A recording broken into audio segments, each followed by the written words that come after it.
from the committee and the colleagues from Parliament. I hope you've had a good few weeks away and that you had time to rest while campaigning at the same time. So it's my pleasure to have everyone back. I am not going to waste a lot of time. I think we should get on. So we have 4 chapters to process between today and tomorrow. We're going to do 2 a day. And the procedure that we're going to follow is the same as Ms. Ibrahim has done. She will present one chapter, and then we will ask questions. We'll take a break, and then we do the next chapter, if that is okay with the members. So I thought that we should follow the same, and I'm hoping that by tomorrow we'll have covered a lot of ground, and then the next phase of our work will also include working on the recommendations to the committee. So welcome back once again. Ms. Ibrahim, I welcome and thank you. I am just going to ask which one you are going to start with this morning. Is it the ICMS or something else? Good morning, Chairperson. We're going to start with the media section. The broad overview of the procurement section appears on that first page, but I will ask Denzel to flight it just so that members can see which one it is. What we've done, just for purposes of today and tomorrow, we've numbered the chapters separately, and obviously when we put the report together, that numbering will change. But just to make it easier for today, members will be able to refer to the page numbers for the individual chapters as they've received it, Chair. Thank you. All right, thank you very much. Please go ahead. Okay, so Chair, as I've indicated, this section deals with procurement matters. And there are 3 procurement matters in particular that we're going to look at. The first one is the media contracts. The second one is close protection. And so we'll deal with both of those today. And then tomorrow we will deal with ICMS, which is the last of the procurement matters. And then we'll also move on to a new chapter which deals with the labor matters. So in terms of the procurement matters, members will be well aware that the RAF has faced scrutiny because of irregular procurement practices, systemic financial mismanagement. There have been adverse audit findings by AXA, and of course we all are familiar with the fact that the SIU is investigating pursuant to a proclamation. As such, leading up to the inquiry, the RAF had appeared numerous times before the committee to account for this repeated findings on the misuse of public funds. And this is largely the genesis of the inquiry that we find ourselves in today. It was the committee being dissatisfied with the responses that they had received, the fact that information given was not necessarily accurate or it was incomplete. When we started the inquiry last year, we received presentations from the National Treasury Office of the Chief Procurement Officer, as well as from AXA. And in terms of those presentations, they obviously painted a very worrying picture about some of the procurement irregularities, the persistent financial and compliance failures, and then just overall governance and internal control deficiencies. And one of the issues raised was the use of deviations and expansions. Just to remind members, deviations is when an entity or a department deviates from your normal competitive processes. So, for example, if you use emergency procurement, and of course, those sorts of things should really be an exception rather than the norm. An expansion is when you have an existing contract, so you may have gone out on a proper competitive bid, you now have an existing contract, but for whatever reason, you then expand that contract by either widening the scope or increasing the spend on that contract. The SIU then also briefed the committee on its various investigations into procurement matters, and they were looking at 6 contracts in particular, namely the corporate panel of attorneys, which we have previously dealt with in some detail, then Project Sienza, and that was the project to outsource administrative tasks in order to reduce the massive backlog that the RAF has been facing. There was the Johannesburg office building contract, the fleet contract, some cleaning and security contracts, and then also a SAP software contract. And SIU's findings highlighted overall weak oversight by the board, dysfunctional governance committees, inadequate reporting structures, and interference by senior executives in the procurement processes. And the SIU also informed the committee that they found that decisions with significant financial implications were approved without robust interrogation of risks or compliance requirements. So in addition to those presentations, the committee had obviously also called for public participation, and we had received whistleblowing correspondence that alerted us to certain questionable contracts in terms of the RAF's contract register. And the register was then requested from the RAF, and they submitted the same. And from that register, it then became clear that there are certain very high value contracts, particularly the ICMS contract, which is valued at 841 million, almost 842, and then the two media contracts together, a billion rand. So that obviously warranted further attention. So we're going to start with the media contracts. We indicated in the beginning of the report, and I won't go through that in too much of detail, but the purpose of the fund is, of course, compensation for loss or damage wrongfully caused by the negligent driving of a motor vehicle. But notwithstanding, Sam, when Mr. Palelo, who was the head of corporate communications at the RAF at the time, he advised the committee that in fact the RAF has a dual mandate to process claims and promote road safety.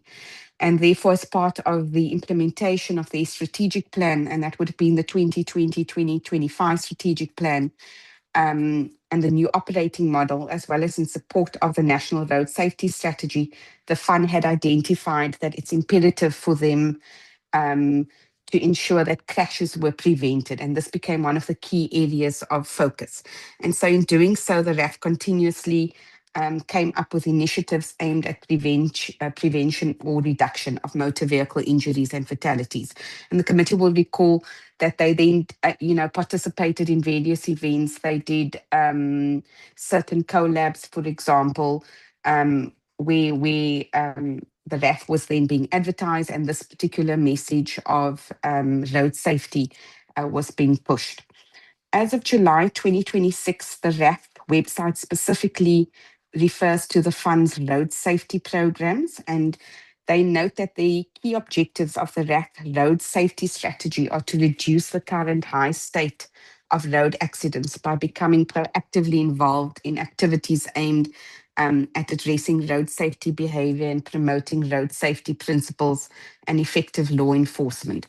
So it's very much in keeping with what Mr. Palelo had indicated to us. And as I've said, that the committee would have seen, given the type of events that the RAF was involved in. Comrades would have been an example, members may recall. So to fulfill this dual mandate, the RAF then, through the Corporate Communications Division, has strategic objectives of increasing accessibility to their services on the one hand, and increasing brand awareness by educating the public on the products and services the RAF offers, and then on the other hand, by promoting road safety. So evidence before the committee indicated that the RAF did this massive relaunching of its brand in 2010, and that necessitated the implementation of a comprehensive 360-degree integrating marketing campaign to establish the new brand identity. And members may remember that there was talk of the fact that the RAF had gone quiet for some time. So it was necessary then to introduce this new RAF and this new corporate identity to the public. So this is just now by way of background. It's not the time period that the committee is really concerned about. But in 2013, the RAF initiated a proper competitive procurement process to appoint a creative agency and a media buying agency.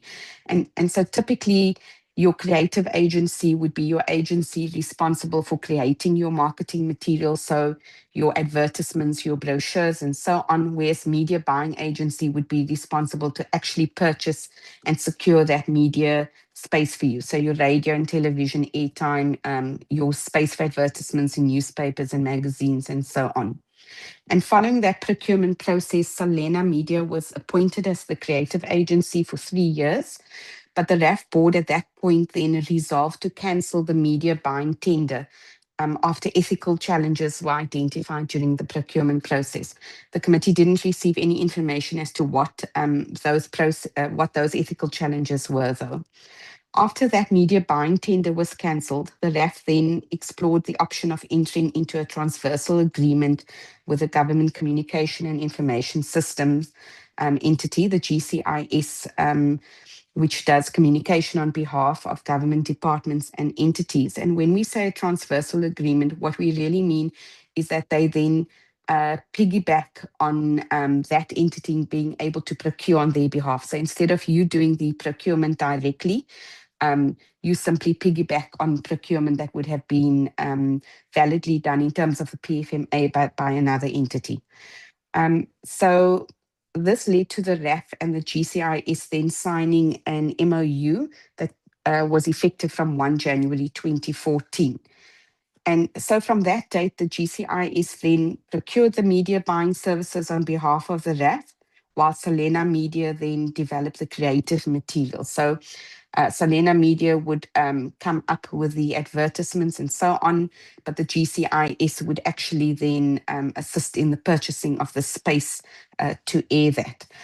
And in January 2017, Salena Media's 3-year contract expired, and the RAF was then informed that the GCIS had established a panel of agencies through a competitive bidding process, in terms of which on that panel they had creative, media buying, public relations, and activation agencies.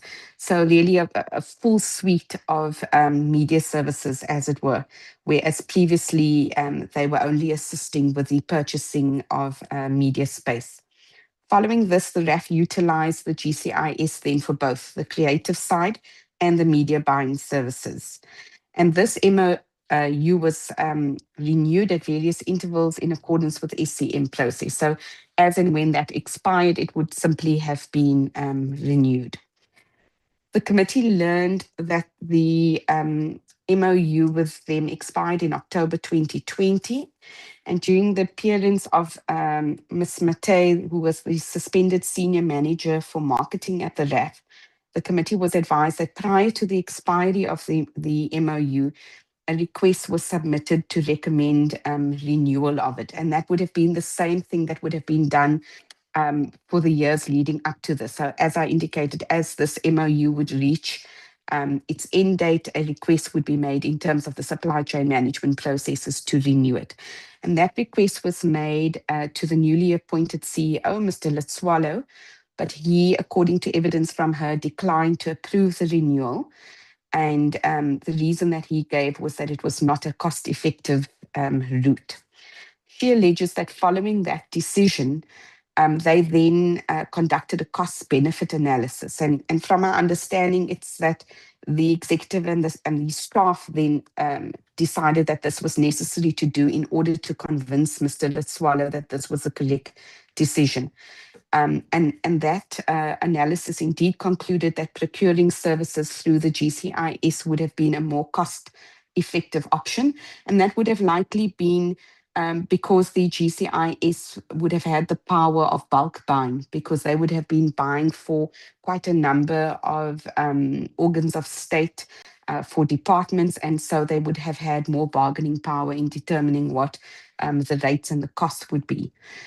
Nevertheless, despite that outcome, the proposal to renew the MOU was still not approved, and the initial decision remained unchanged.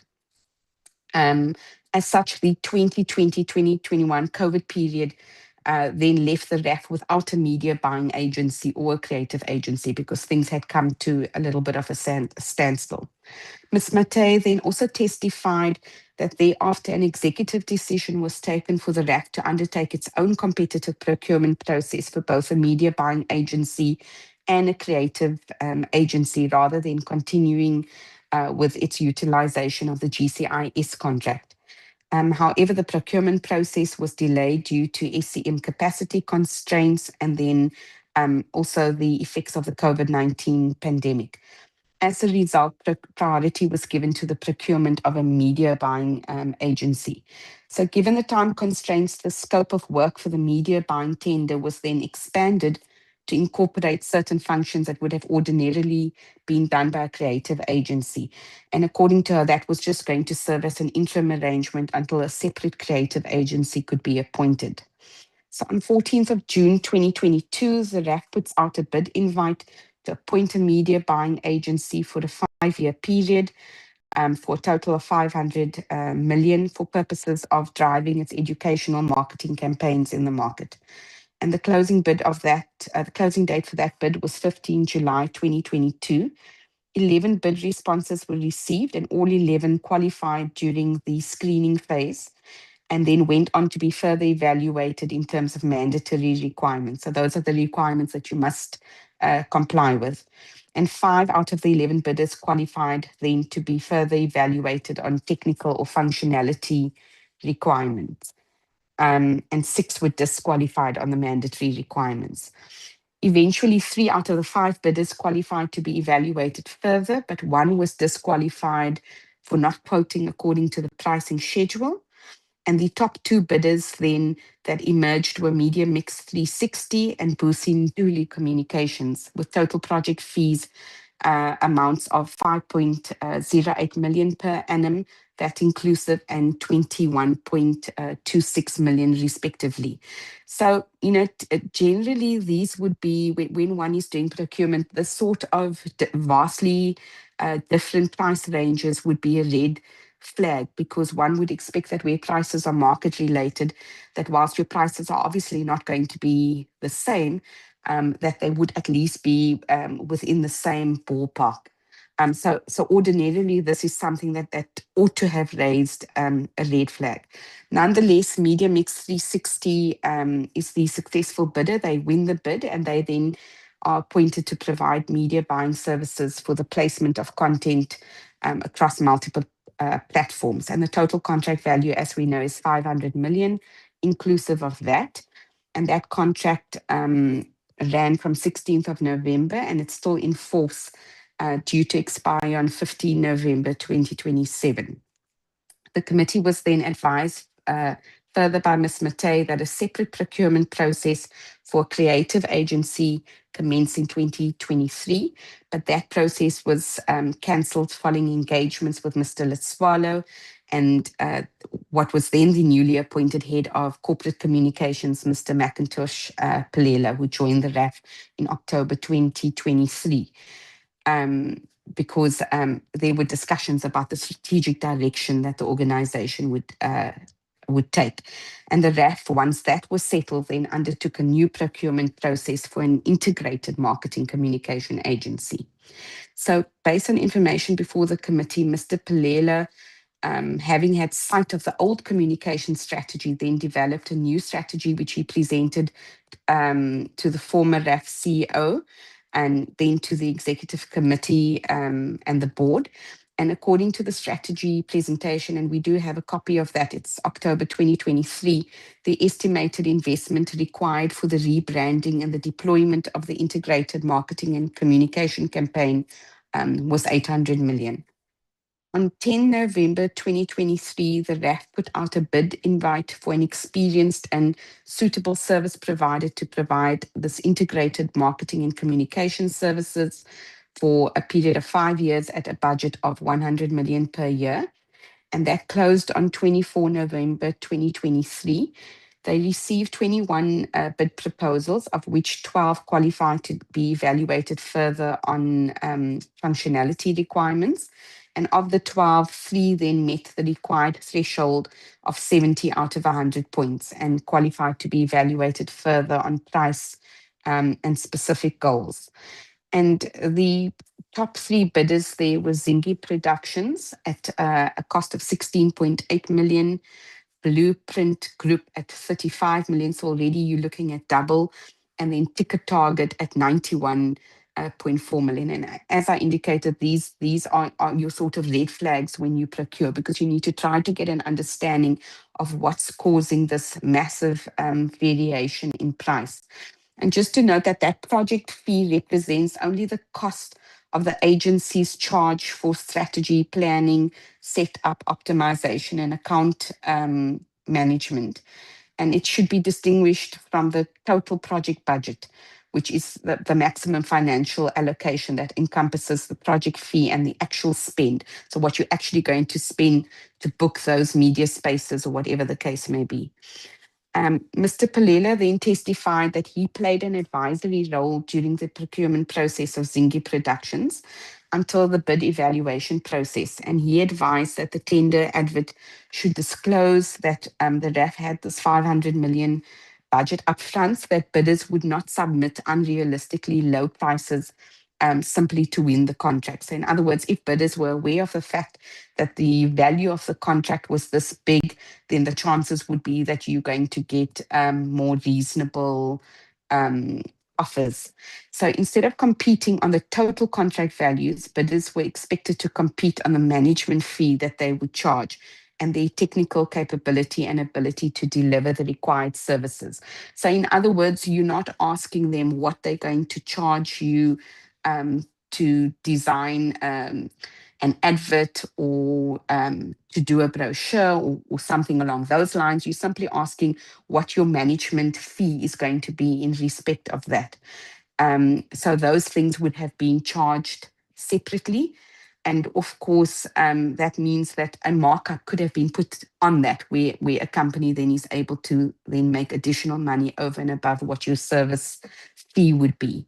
So Zinga Productions wins that 2023 bid with their project management fee of 3% in year one of the contract, and that increases marginally to 3.77 in year 5. So it's going up very slightly each year. And they appointed to deliver this integrated media and communication services, and that includes production of content for various campaigns, including the road safety, RAF product awareness and internal communications, fraud prevention, and then also this backlog reduction, which is a standing issue. The contract is similarly also valued at 500 million. And it covers the period 18 December 2023 to 17 December 2028. So these two contracts are really running concurrently. When Mr. Palela was asked during his appearance whether he thought the GCIS would have had the capacity to carry out the scope of work that the RAF required and why he did not consider working with them, he said that he did converse the idea of working with them. And in his findings, they did not have the capacity because they outsourced the work to the very agencies that the RAF would have procured. So according to him, what was the point of using the GCIS when he was going to then be standing in a queue to be serviced while another agency was being outsourced? And he explained what we knew already was that they have a panel of agencies. And according to him, what they needed was to have a dedicated agency that understood the brand. And whilst it may appear that GCIS is cheaper, according to him, when they do outsource, they go to the very same agencies. And so effectively, they're the middleman. And according to him, they didn't need a middleman, they needed a dedicated agency. But of course, this ignores the fact that the middleman was in fact cheaper, and that would have been probably likely due to the fact, as I said earlier, that they had the power of negotiation and able to buy in bulk. So in terms of Part B, the summary of the evidence on the media contracts, to address these matters relating to the media buying and integrated marketing and communication services, Mr. McIntosh Palela and suspended senior manager Mashlami Mate appeared before the committee during the second week of our inquiry. And the reason that we called them specifically was that they were listed as the service managers on the Zingi Productions and Media Mix contracts, respectively. The committee had copies of these signed contracts, and Upon inspection of the contracts, it was clear that they contained some irregularities, and members had sought clarity on same.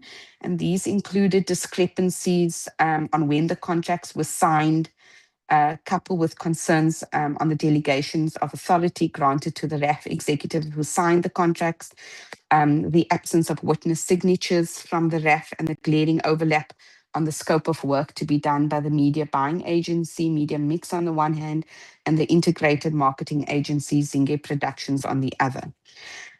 So in terms of the signature anomalies, the committee sought clarity on the gap between Media Mix signing their contract on 8th of December and the RAF only signing the contract on 22 February 2023, so the following year, whilst it had already started making payments to Media Mix in January. Moreover, the date on the electronic signature of Ms. Mampe Kumalo, who was the suspended Chief Governance Officer at the RAF, who signed on behalf of the CEO, was 22 February 2023, while the type date was 22 February 2022, which obviously predates procurement for the media buying contract. And the committee will note that throughout the documents that we've seen, whether it's in respect of contracts, for example, similarly with the contracts for medical service providers and the medical experts, board minutes, and so on, it's frequently the case that dates are either incorrect or things are complete or not signed properly. So that certainly seems to be an issue that carries through, and it definitely wasn't isolated to this particular example.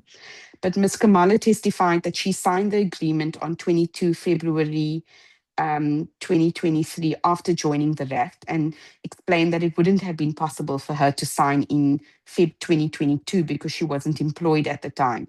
So again, it's obvious that these are administrative errors that creep in, notwithstanding how big this particular contract was. So whereas one would think that a contract of this size and magnitude would really be combed over with a fine-tooth comb, that clearly isn't the case.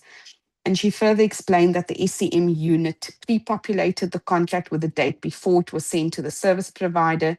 And she noted that the year should have been amended before it was signed. So she then attributed that discrepancy to an administrative error. And that too was confirmed by Ms. Potgieter, the now suspended RAF CFO. Given the significant size of the two contracts, which amount to R1 billion combined, the committee sought to ascertain why Ms. Kumalo signed both contracts on behalf of the CEO and whether there were any financial authorization limits when that authority to sign was delegated to her.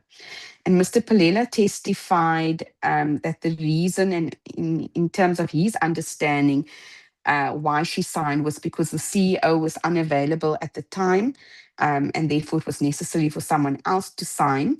But he conceded that he himself had not seen this delegation of authority. Ms. Kumalo, though, also appeared before the committee, and according to her, she said that the reason that she signed was that there were a number of service provider agreements that had been unsigned by the CEO, and therefore he had delegated authority to her to sign all of those agreements in order to clear the backlog. She didn't give the committee a concise answer as to whether there were financial limits to that delegation that would have been given to her by the CEO.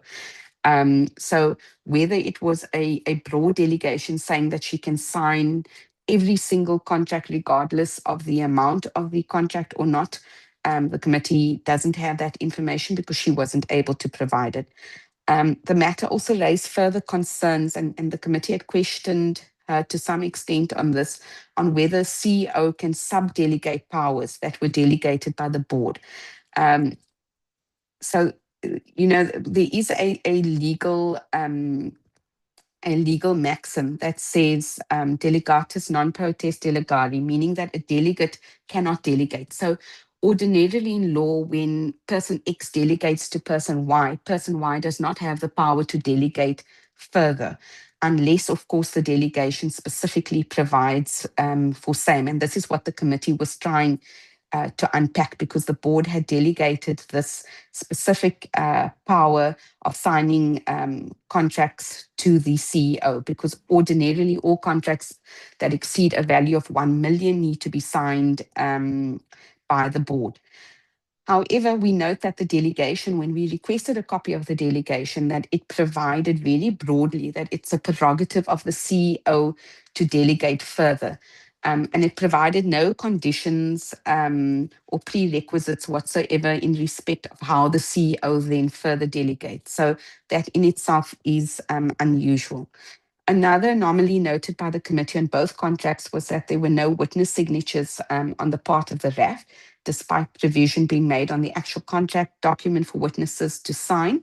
But when we sought clarity on this, Ms. Potgieter testified that the reason was due to the agreements having been signed electronically. And she explained that when you have electronic signatures, there is an audit trail and an electronic log, and therefore witness signatures would not have been required. She did agree, though, that a witness signature would obviously be necessary and would be the standard practice when you were signing a physical document. So while scrutinizing the two contracts, the committee picked up glaring overlaps, as I indicated, between the scope of work listed in both contracts.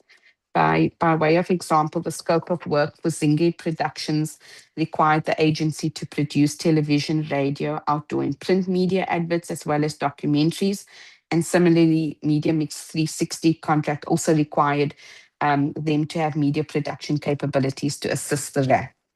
In Ms. Matei's testimony, she asserted that although it may appear that an overlap exists, in practice there were no overlaps. So both agencies were never doing the same work or dealing on the same matter, so there wouldn't have been double charges. She elaborated that at the time Media Mix 360 was brought in, some elements of the services offered by creative agency like Zinge Productions were included as a stopgap measure because the RAF didn't have a creative and media buying agency at the time. And she further testified now that Zinge Productions had been contracted, there would have been no overlap because they would have dealt with creative development from concept all the way to production. And when they would have been done with that, they would have then handed to Media Mix 360 for purposes of media buying. And it would have then been their responsibility to air what would have already been produced. So Mr. Palela corroborated this, and he said that the two agencies were introduced to each other, they worked closely together, and he assured the committee that before each campaign, the internal team would have discussed the concept and both agencies would have attended joint meetings so that they fully understood the campaign, noting that the coordination would have avoided misunderstandings and ensure that there was a smooth execution of these tasks. The committee further considered what sort of media campaigns were run and what the content in respect thereof related to, because the committee, of course, was quite concerned at the figure and what would have necessitated this amount of spend. So in addition to it being clear that monies were spent on road accident prevention campaigns and the rebranding of the RAF, the committee learned that funds were also utilized to advertise the new and disputed RAF 1 form, which has been set aside by our courts. And according to Ms. Matei, both encouraging direct claims and providing information related to the new RAF 1 form was advertised during prime news clock.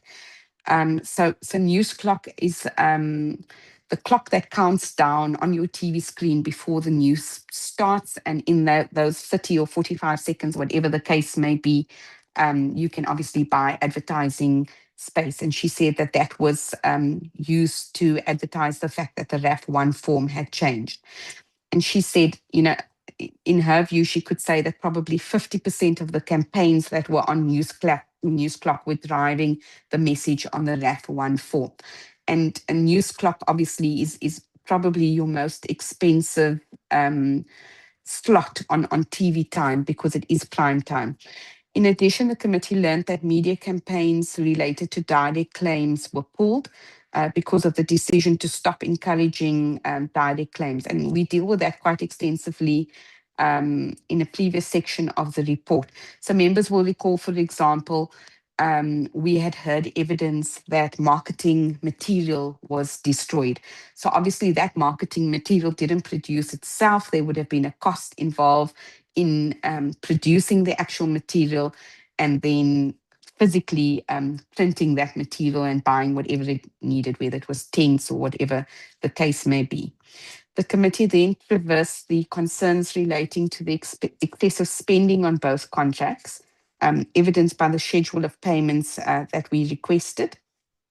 There was an annual budgeted expenditure of 100 million. So over 5 years, it was expected that the RAF would spend 100 million or up to 100 million at least per year. And what the committee found was that that in fact was not the case. So they exceeded that in part. So in 2022-2023 financial year, the RAF paid a total of 18.5 million to Media Mix. And the highest invoice they had paid was at the beginning of that year on 19th of January in respect of the RAF festive campaign. And that would have obviously been a primarily a safety campaign. In the 2023-24 financial year, they paid a total of 161.14 million to Media Mix for the year. So obviously you've now exceeded that 100 million mark, and the highest invoice paid there was 26.34 million. And that was in respect of one particular day, being 4 May 2023, for News Clock. And there was obviously the agency commission fees that would have been added to that. And then in the 2024-2025 financial year, the RAF paid 153.55 million to Media Mix for the year. And the highest invoice there was 8.65 million on 16th of April for the back to school television campaign. And again, I assume that would have been focused on safety. And then in the 2025-2026 financial year, the RAF paid 70.48 million to Media Mix between 1 April 2025 and 30 June 2025. And the highest invoice paid there was 2.73 million, and that was in respect of the Comrades Marathon sponsorship fee. This means that as of 30 June 2025, the RAF had already paid Media Mix a total of amount of 403.72 million. In other words, 80.74 of the contract value, notwithstanding that there was still 2 years, 4 months, and 15 days of the contract term remaining. So it should be noted that according to the payment schedule in Jan 2023, the RAF had paid 8.22 million to Media Mix, which was before the contract was signed by Ms. Khumalo on behalf of the former CEO.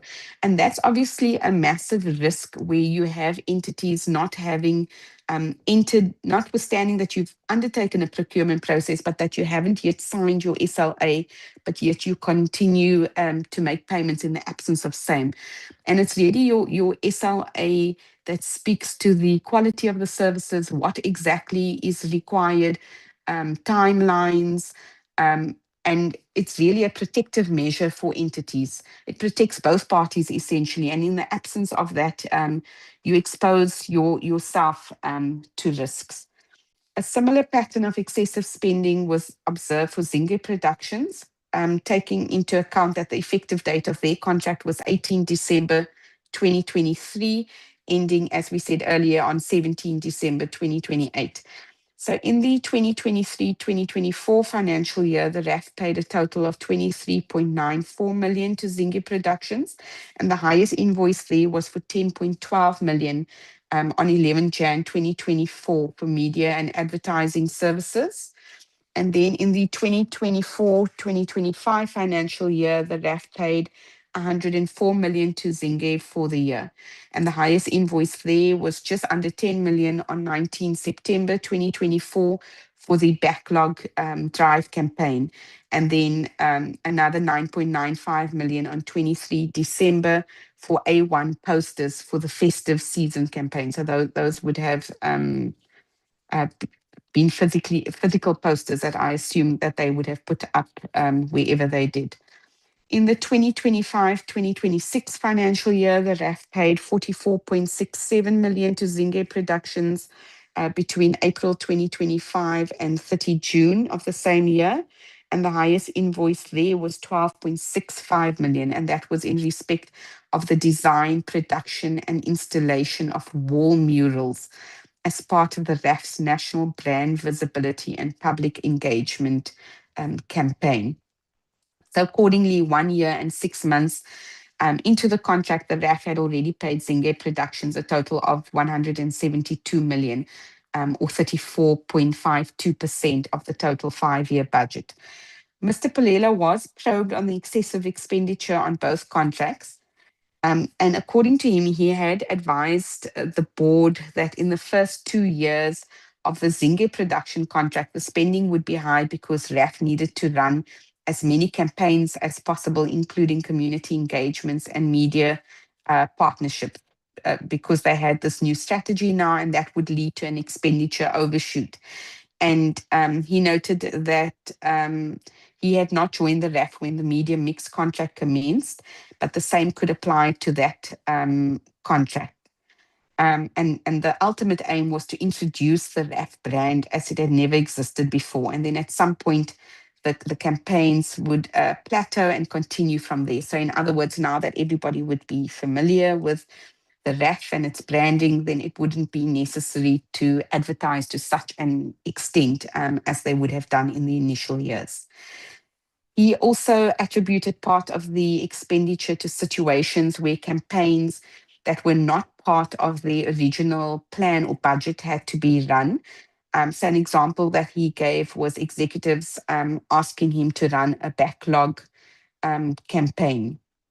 So that was something that they hadn't budgeted on, but they spent over 30 million on that campaign. So that would have eaten up into that amount that they had to spend. At that point, the committee did register its concerns on how the additional amounts that were not budgeted for were funded.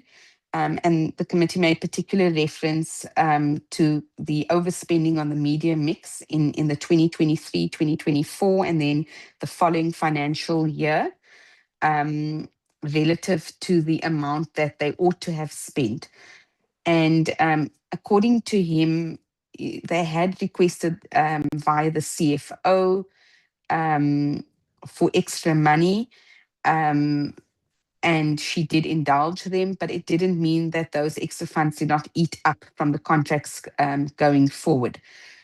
So clearly the contracts were expanding and ballooning.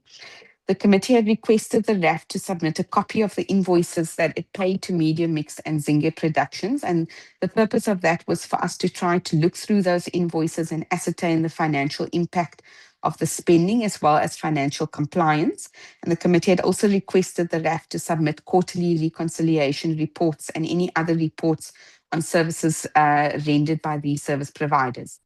And following a detailed scrutiny of some of the invoices submitted, the committee was concerned with the irregularly high unit pricing on some of the invoices and the fact that there was a management fee that was included on all of the invoices. So even in respect of where it was simply for goods. So to demonstrate this, the committee flagged several invoices with our witnesses. And these included a Zinge production invoice in June 2024 for 1,000 branded bottles, and those were transparent bottles at a cost of 85 Rand. And then again, of course, they included the 3% management fee. And we probed Mr. Palela on the unit price of those transparent bottles, and he did concede that it seems exorbitant. There was another invoice for December 2024 in respect of 680 golf shirts at a unit price of 409 Rand per shirt. And again, a management fee was included on that invoice. Then there was a Zinge production invoice for the staff awards, and that was at a price of 3.91 million. And members will recall that they had posed quite difficult questions on the hosting of this event, given the dire financial state that the RAF was in at the time, continues to be in.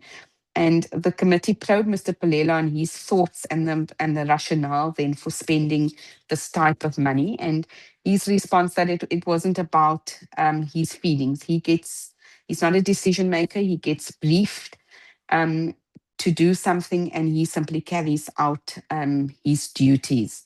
So it does appear that there's a little bit of working in ivory towers as it is, some sort of privileged seclusion from reality, if I can put it that way, with each unit apparently putting their head down and doing what they're told without looking at the bigger picture. Mr. Palela then advised the committee that for this event, another unit within the RAF people management, so that would have been HR essentially, utilized the Zinge production contract. And he shared that naturally they would have done their own supply chain process. But for this particular event, they went to him to use the Zinge production services because they were allowed to do so. But again, that would be an example of ending up spending portions of that contract or utilizing portions of that contract for something that you hadn't planned to do initially. The committee did note that the invoice did not include the name of the venue that they utilized. And this was an issue that the invoices in general seem to be quite vague. So, for example, there's a Zinge production invoice for 7 May 2025 with various items. And in there is one bucket hat that's listed at 11,500 and one sports bag listed at 37,900. So in terms of quantities, that's how it lists it. And if an ordinary person were to read it, one would then obviously assume that one bucket hat costs that amount, or one sports bag costs that amount. And then similarly, here you have that management fee again being included. And the committee sought to understand how invoices of this nature were approved, given that they were not sufficiently itemized. And Mr. Palela testified that this reference to a single item must have been a typo on the part of the service provider, and that there would have been an accompanying bill of quantities that would have clarified the correct quantities, and that is how the invoice gets finalized. And the committee engaged him quite extensively on the fact that the manner in which these invoices were created is misleading. And he acknowledged that such non-itemized invoices should never have been signed in their current form. And of course, the difficulty you have is that the person that's signing off on an invoice today may be very well aware of the fact that, for example, we ordered 1,000 bucket hats. But in the future, a year down the line or 2 years down the line, when somebody else is going through those invoices for whatever reason, perhaps to inform the drafting of a new bid or a new request, that information then isn't apparent. It's also then not apparent for audit purposes. It also means that if one wants to reconcile the number of goods received vis-a-vis what you paid and so on, it would be difficult because you don't necessarily have a record on the invoice itself of what it is that you purchased. The committee also questioned the inclusion of the 3% management fee on every single invoice from Zinge Productions, noting that usually those fees are treated as retainers to cover personnel and operational overheads rather than being charged on each invoice. And in response, Mr. Palela explained that the management fee had initially not been included on one or two invoices, but the RAF's finance department then instructed that it be included on every invoice thereafter. So whereas originally you would have been expecting a 3% on the 500 million, the fact that the contract value is climbing means that that 3% effectively is also climbing because it's included on each and every invoice, and not only in respect of it's also included in respect of each and every good that's being supplied. So a medium mix 360 invoice then that was also looked at was one dated 31 March 2023, and that was for 26.74 million in respect of news clock and agency commission fees. And this payment had been made prior to the 2022-2023 financial year for work that was to take place in the following financial year. So effectively, it's a prepayment. And this prepayment is the basis on which Ms. Matei was then later suspended. But she testified to the committee that using forward media buying for premium spots like News Clock ensured that RAF was able to secure that space for its branded messages and campaigns. Which in her view was quite important because, as I said, they had gone cold for some time. And she further testified that there was money left in the budget before the end of the financial year. And there was then value in locking down that spot. So you end up paying far less than what you would pay if you were to buy it as and when you needed it. So in other words, you're getting a financial benefit with prepaying. And by example, she said that instead of paying 46 million for the spot media buying, the expenditure when you do forward media buying would be around 26 million. So that would have been a significant saving. The committee then questioned whether the RAF actively monitors that the adverts and the airtime that it's paid for is actually given to them and is actually played as scheduled, or if it uses an agency for this. And Ms. Matei said that they don't have an agency or a function doing that sort of monitoring, whereas they did do that in the past. They don't have it currently. And Mr. Palela said they do have a media monitoring company, but it doesn't look at those sort of particulars. So it doesn't go that deep. And these responses were obviously of concern to the committee, given the large spend on that sort of thing. So are you actually making sure that these adverts that you spent a great deal of money producing and paying for prime spots are actually played during those spots, or for the number of times they mean to be played, and so on?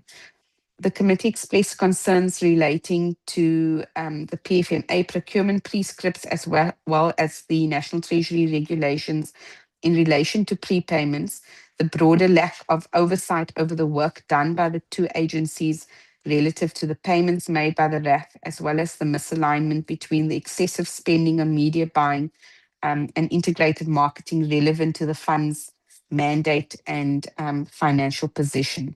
And the RAF interim board, in fact, echoed the committee sentiments when it appeared before the committee, with Mr. Kenneth Brown, the interim board chairperson, stating that the overall procurement control environment at the RAF is weak. He further referenced that the Media Mix 360 contract is not being handled properly and has effectively stripped the RAF of any control. And he said a media company, when you're charging a management fee of 5% or whatever percent they charge you, and we will make our money out of that. But what happens behind the scenes, you don't know at the end of the day. So there's been quite a bit of significant gaps actually around. And this is the concern that the committee had, that notwithstanding those fees, that it's still possible then to inflate prices for goods. Mr. Brown advised the committee that the interim board has conducted a forensic investigation following receipt of the contract register, and that investigation is in its final stages, and they expect to lay criminal charges and take disciplinary action in terms of procurement matters. Moving on to the next section on our findings and observations in respect of these media contracts. The Media Mix 360 and Zingi production contracts are symptomatic of a deeper collapse within the RAF's procurement discipline and internal controls, and the public entity has inadvertently outsourced core procurement functions to third parties, stripping the organization of visibility and control over how public money is spent. The decision by the former CEO, Mr. Letswalo, not to utilize GCIS for purchasing media space appears to be arbitrary and irrational in light of the fact that a cost-benefit analysis indicated that that route would be more cost-effective. And this, of course, raises questions as to what the possible rationale or motivation could have been. And unfortunately, Mr. Letswalo did not appear before the committee, and so it was not possible for the committee to engage him personally on that issue. The Zynga production contract was awarded based on them charging the lowest management fee, being 3%, but the committee notes its concern that this 3% is not market related and not in line with what media agencies would typically charge. And the result is that invoices for goods and services were likely inflated to ensure that the 3% was feasible for Zinge Productions to be able to do its work. And this then calls into question the fairness of the entire procurement process, because you may have had other agencies that gave a market-related fee, whatever that may have been, and they were simply now then excluded. The committee notes that the CEO was empowered in terms of the delegations of authority to delegate further, and that those delegations of authority provided no limits on the power to sub-delegate, and it could therefore conceivably be delegated to an official on even the most junior level. And the failure to include limitations and conditions points to a lack of internal control and weak financial governance practices. In essence, where you can delegate a power to even the lowest official that may not necessarily have the experience, the understanding, or the requisite qualifications to deal with a particular matter that is exposing an institution to huge risks. So, for example, for signing a contract, if I'm able to delegate that to an admin person that has no legal background, one can't expect that that person is able to properly engage with that contract and ensure that what they're signing is legally sound. Similarly, when you allow delegations to be this open-ended, there's also the risk that where I delegate to an official many layers below me, that official then feels obligated to sign just because of power relations. So typically this is why when there is a power to sub-delegate, that there would be some conditions around that. And in this case, of course, it was completely absent. The board had given the CEO free rein. The committee is seriously concerned that money, and those are significant amounts, is being spent by the RAF on media services related to accident prevention. And it's clear that the RAF believes accident prevention is part of its core mandate. Certainly from what Mr. Palela had said to us, what we've seen on their own website, and then just in terms of the projects that they were running. However, it's the legal responsibility of the Road Accident Management Corporation, which is a public entity established in terms of the Road Traffic Management Act, to ensure safety on the roads. So the prevention of road accidents is not a function that the RAF is mandated to perform. Obviously, road accidents are going to impact the work of the RAF. They won't have any work if there are no accidents.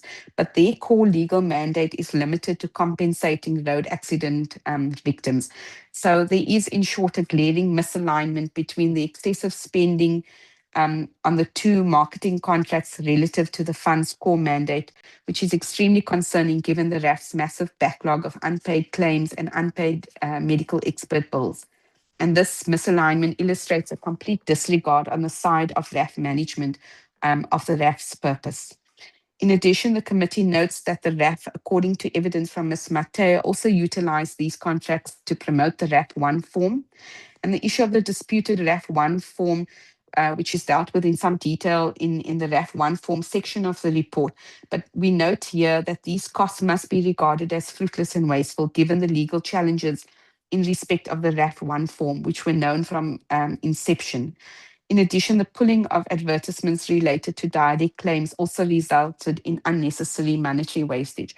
So it really is peculiar that on the one hand, the RAF is fully aware of the fact that this form is being challenged through the courts, and yet they continue to advertise the form rather than to settle the litigation process and to try to get some clarity before doing that.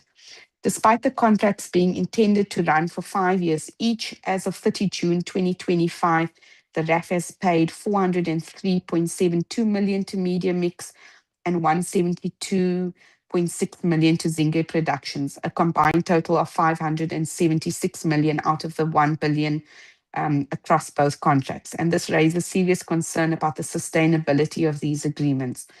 At the current rate of expenditure, the committee notes that it's highly unlikely that the contracts will remain financially viable for the full duration of the 5 years, unless additional funds are allocated or the contracted terms amended through contract variations. And the impact of same is that media services will cost in excess of 1 billion rand over a period of 5 years.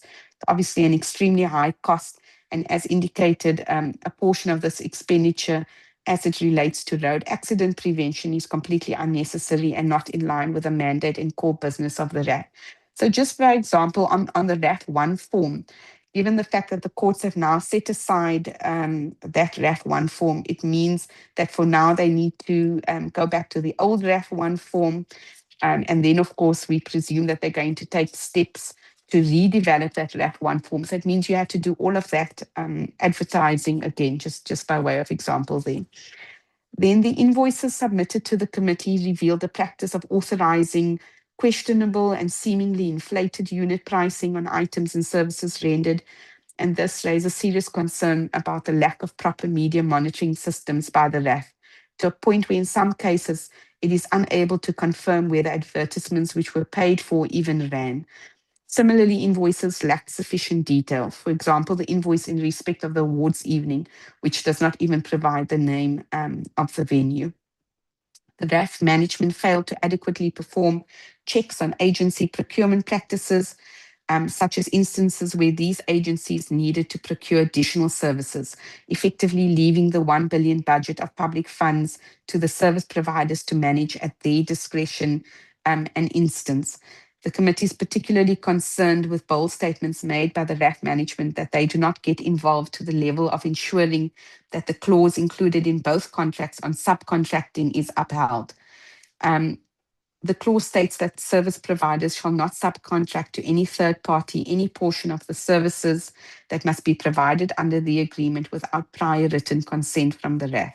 And it appears that no written consent was ever obtained despite such subcontracting being commonplace in the way in which these service providers were conducting these services. Chair, that brings me to the end of the section that's dealing with media contracts. As per your instructions at the beginning of the meeting, we'll take questions and comments on this section before we move to the closed protection section. Thank you, Chair.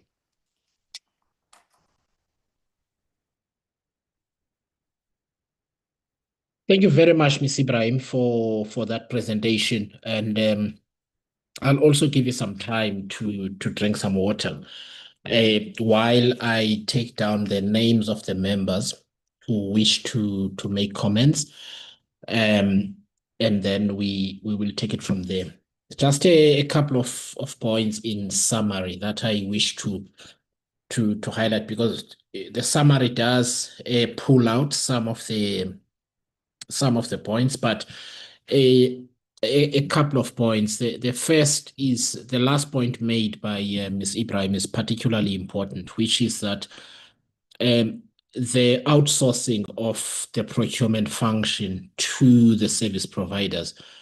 I would encourage the members to pay particular attention to, because an agency whose job is creative, delivering creative, for instance, is not an expert on the procurement of T-shirts and the like.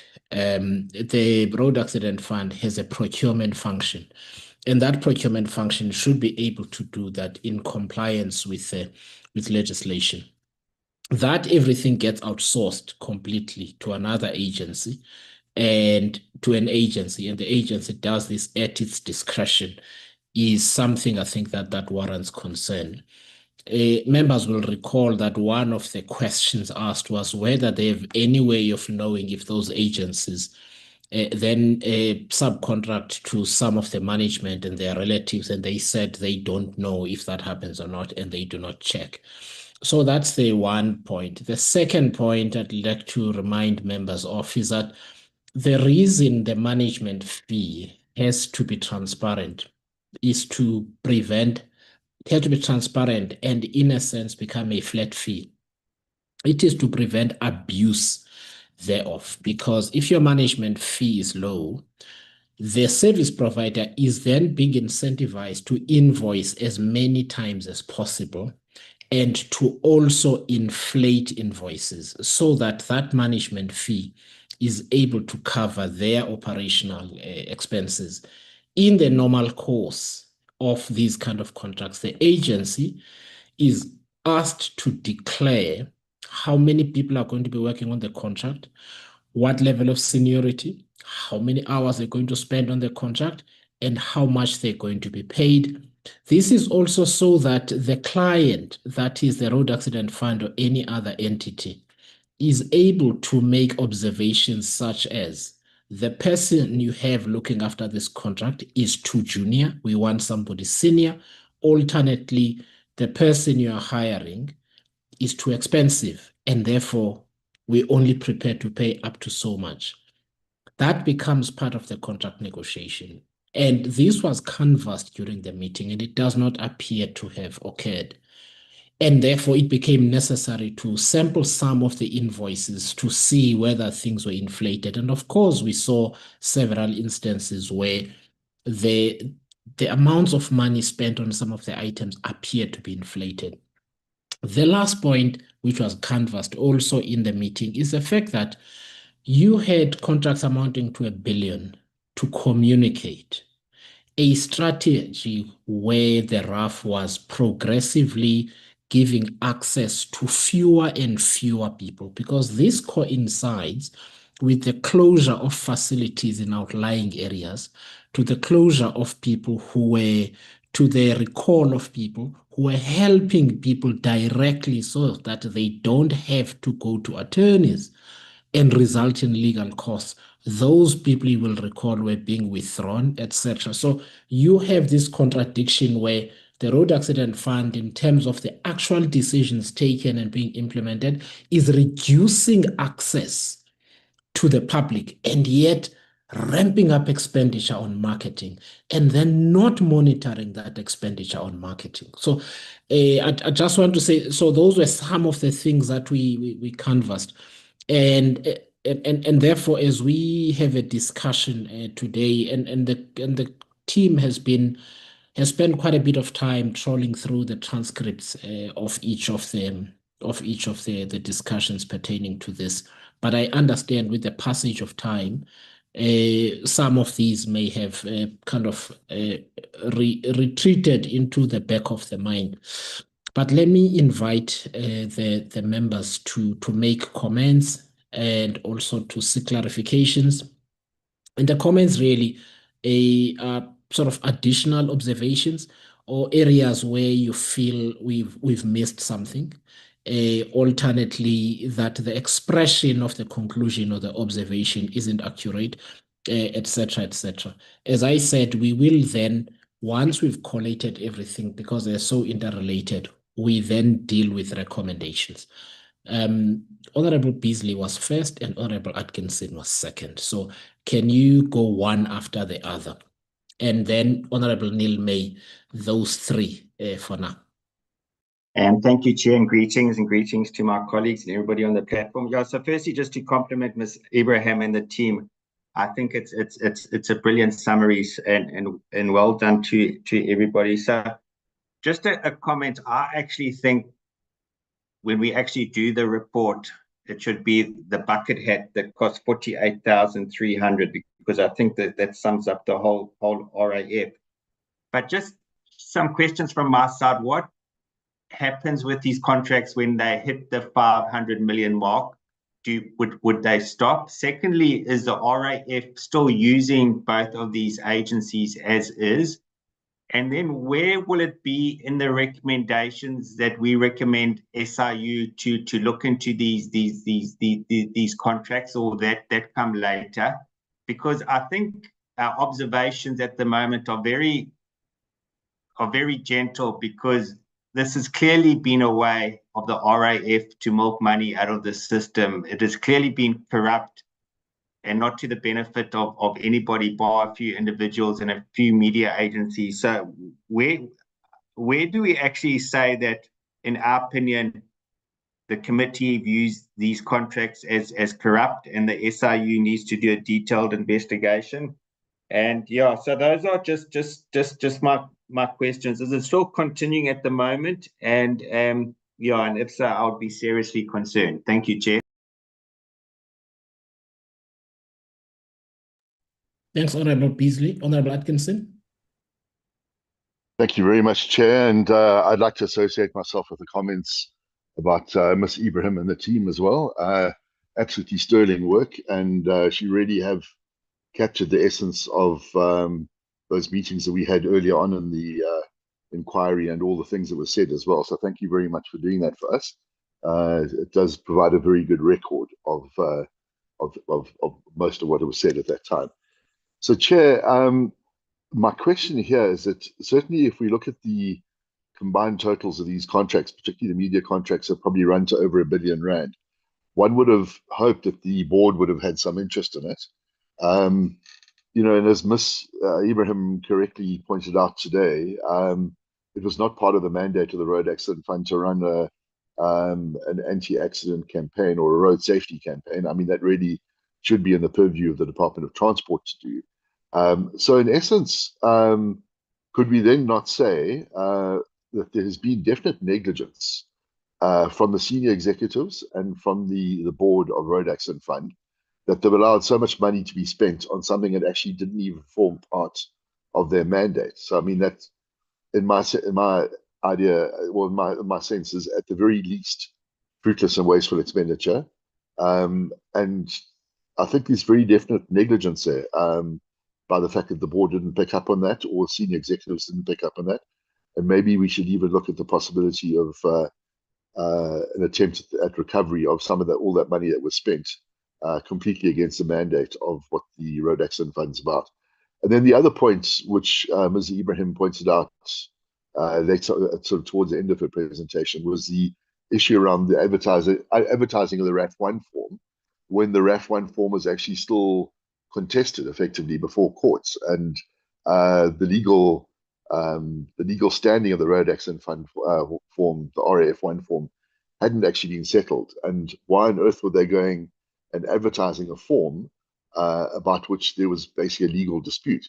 And could that also not be seen as fruitless and wasteful expenditure as well? So I do think that there's some very serious questions to be posed here, and particularly around the amounts of money that have been spent.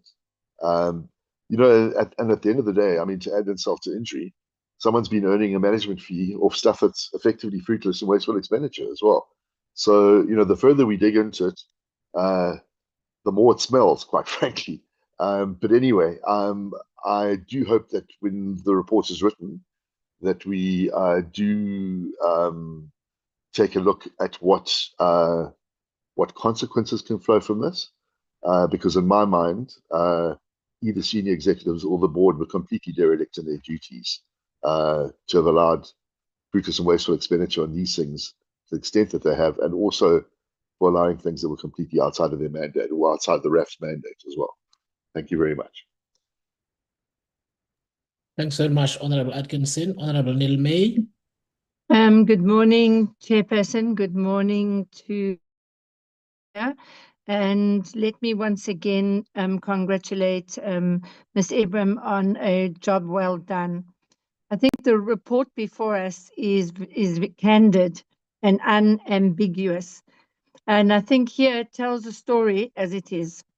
The facts and figures are not contested. They are laid bare for this committee and for the people of South Africa. I think on the credibility of the report says it like it is. It reflects systematic weaknesses in procurement processes, particularly in relation to media spend. Chairperson, I think one of the areas, if you're looking at big corporates, you would expect that is how they do their media spend. I mean, it's a classic textbook of media buying, media spend. One of the areas that I thought, well, yes, you would do some kind of media spend, especially when it comes to prevention and for road accidents. But to the amount that has been spent, the budgets, the inflated invoices, and how the actual invoicing was done. I think I want to concur with your opening remarks with regards to the how, with regards to the payments made as to the agencies. One of the other areas is I wanted to check going forward. One of the reports in one of the conclusions, we should say, is can we actually scrutinize those invoices a little more carefully? I want to concur with Honorable Atkinson that that the hat, I mean, good grief, to pay that amount of money. And let's use some of those examples. Maybe we should interrogate the actual invoices a little more carefully to see if they are available and where, what actually was procured, especially with the golf t-shirts. But going forward, the numbers are in front of us, the invoices, amount spent, and trails. I think that was very good. On awareness and the use of the RAF1 form, I also concur. It is clear that the RAF was fully aware of the RAF1 form and its centrality in claims processing. The thing is were the media campaigns designed to inform the public about the proper use of the RAF1 form, or were they serving another purpose? I think that is one of the areas we needed to look at. Chairperson, let me conclude that we cannot merely note this report. We must insist on accountability, consequence management, and recovery of funds where necessary. Public money must serve the public, not to be eroded through weak procurement practices. I think those are my comments that I have at the moment. Thank you, Chair. Thank you very much, Honorable Nilmay. Honorable Beasley, I see your hand is coming back. Yeah, thank you, Chair. Sorry, I've just missed one point. In paragraph 57, it talks about concerns about procurement in the media space, but I think we should maybe highlighting that this maybe points to concerns within the procurement in totality. I mean, we haven't looked at things like stationery and other items, but I mean, if they can sign off one bucket hat for ridiculous amounts, it does point to procurement concerns in general, not just the media. I think we focused on the media and one or two other things, but I think it does raise concerns about internal controls and procurement in general. Thank you, Chair. Thank you very much, Honorable Beasley. That's noted. Honorable Skosana. No, thank you very much, Honorable Chair. And good morning to everyone in the meeting after such a long period of constituency and recess. Yeah, no, Chair, we appreciate the report from our technical team. Indeed, I think it's a true reflection of what was presented to the committee. It's quite heartening that RAF, while they told us that they were committed to make sure that they save funds to be used for motor accident victims to try and cut escalating costs on legal fees, payments to law firms, and that's what they've been arguing, that the decisions that they were taking, what they were trying to do was trying to save money. But when you look at their procurement on the media and all other procurements that they've done, which Honorable Beasley referred to some, it does not demonstrate that these people were committed to good financial management and to save public resources for the most vulnerable, which are the road accident victims. And the fact that they were unable to explain as to whether there's any value for money on their on those particular contracts. I remember Mr. Polela could not answer that question when we were asking one, but we think there was value for money on this media contract. He could not be able to answer that question. So I think it's quite very disappointing that we find ourselves in this particular situation. But I think when we come to recommendations, we'll have to have very firm recommendation as to what should happen on that regard, and moving forward, how do we think we can assist this institution to improve? Because obviously a lot of money has been lost, a lot of money has gone to waste in the RAF due to the leadership that was there, both in the board and also in the administration. So thank you very much, Chair. Thank you very much, Honorable Skosana. I don't see any more hands, but maybe there will be. But let me just put this across. So, and this is an answer on the way forward to everyone, that we need to see all the chapters and discuss all the chapters and have the observations. There will be themes that emerge from those observations. For example, we will see instances of poor governance, and we need to make recommendations. So that will become a topic. Remember, just now we were talking about the fact that there were no limits to delegation. So it's possible that each person delegated can keep delegating onwards until it ends up with the receptionist at the door, and that cannot possibly make sense, right? So that's important. So there'll be observations and recommendations about governance, which bring everything together. Then there will be observations in relation to financial management, where it's possible that we will then determine that there was a reckless financial management.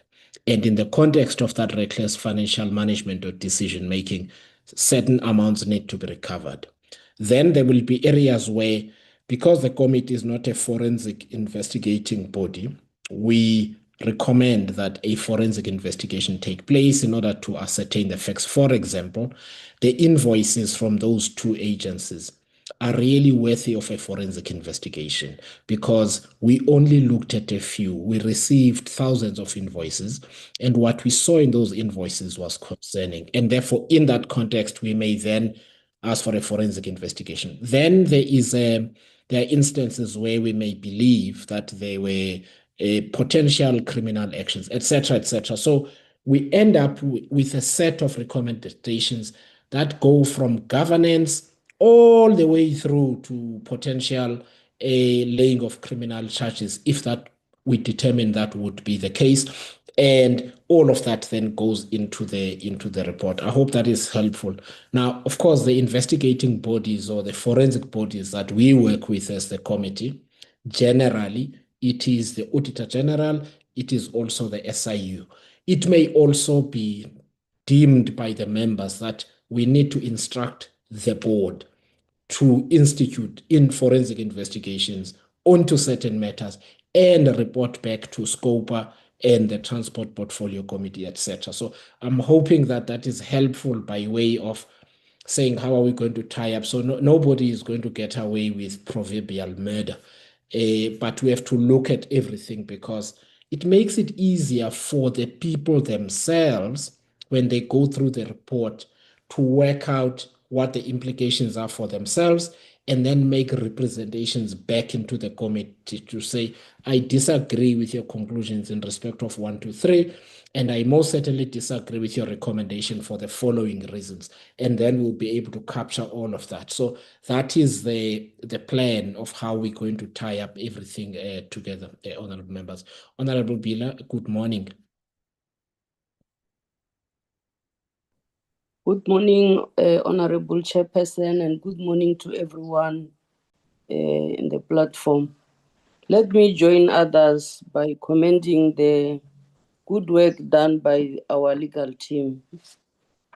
I have one question, Chair, just to check on the issue of Media Mix 360. it was indicated that before the contract was even signed, the amount of 8 million was paid to this company. Did we get any clarity as the committee that what was that money for when the former employees and the current employees of Road Accident Fund appeared before the committee to testify? Thank you, Chairperson.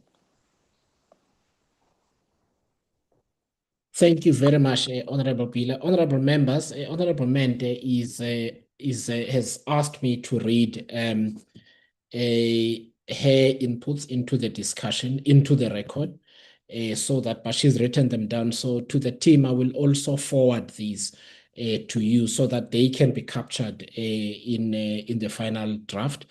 Where she says, now she makes 3 points. One, rough media is misguided, thus serves no purpose for the core business. So I think she means the expenditure, the media expenditure. Two, the media strategy of RAF is internally focused instead of focusing on alerting the public on what is RAF and how to access it. Number three, no outreach programs. Thus, it's all meaningless to have these procurement contracts.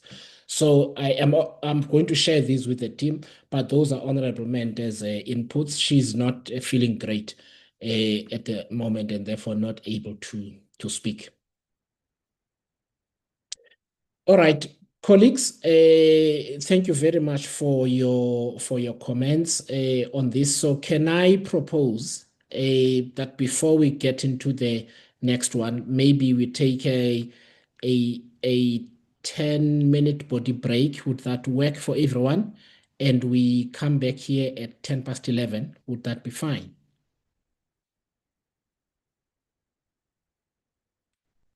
Perfect. Thank you. 10 minutes. Okay, 11:10, we get back. Thank you.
Honorable members, welcome back. Shall we please continue? Ms. Ibrahim, are you ready? Yes, Chair. We're moving Uh, on to the closed protection services. Yes, so before you do so, I just want to let the members know that this is a real collaborative effort, by the way. So the secretarial team does the early drafting, and then the chapters are then sent to Miss Ibrahim for further work, and then they come back to the team, and then they go back to Miss Ibrahim again. So to the extent that we're all sending our gratitude, it's a team effort. So thanks very much. Please proceed, Miss Ibrahim. Yes, Chair, absolutely. In fact, I said to the researchers yesterday that I think that they should present instead of me, because they're doing so much of hard work, and then it appears as if I've done everything when that's certainly not the case. Chair, we're moving on to the closed protection services section. By way of background, the committee had received submissions alleging irregularities in the procurement of the closed protection services for the former CEO, Mr. Letswalo. And the alleged irregularities subsequently led to the cost of the closed protection services ballooning from a board-approved fringe benefit of 480,000 per annum, which would have covered a minimal security detail, to over 3 million per annum for salaries of close protectors, and over 20.33 million over 4 years for other operational expenditure relating to those close protection arrangements. And board minutes that we had requested and that was provided to us showed that prior to the conclusion of his employment contract, because members will recall he was initially in an acting position before being formally employed into that post, Mr. Letswalo raised concerns regarding his personal security, and he sought to have the security risks associated with his position of CEO, together with the measures required to manage those risks, incorporated into the contract. And notwithstanding the concerns raised, security remained one of the outstanding issues during the contractual negotiations. And it was considered by the board on several occasions before his employment contract was finalized. And according to minutes of a board meeting held on 29 September 2020, Mr. Letswalo stated that he felt vulnerable and had arranged and paid for his own personal security. Additionally, the minutes indicated that he had strengthened security at his personal residence and for his family as a consequence of his employment at the RAF. So the board approved the provision of personal security services for Mr. Letswalo as a fringe benefit. So in other words, as a value add over and above what his salary entailed. And that was done on 28 October 2020. And that provision was then incorporated into his employment contract, which provided that the RAF would procure personal security services, including driving and close protection services during the subsistence of the contract.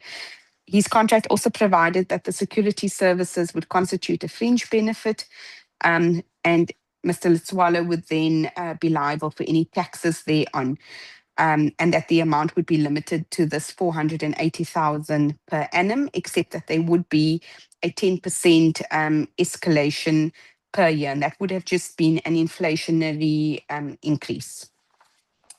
The 2014 RAF security policy, which would have been the policy that would have been in force at the time that Mr. Letswalo assumed office as acting CEO in September 2019, established the governance framework for the management of security within the RAF, and it prescribed measures to protect employees, visitors, assets, facilities, and information against physical security threats. And it also provided for the governance of security across the organization.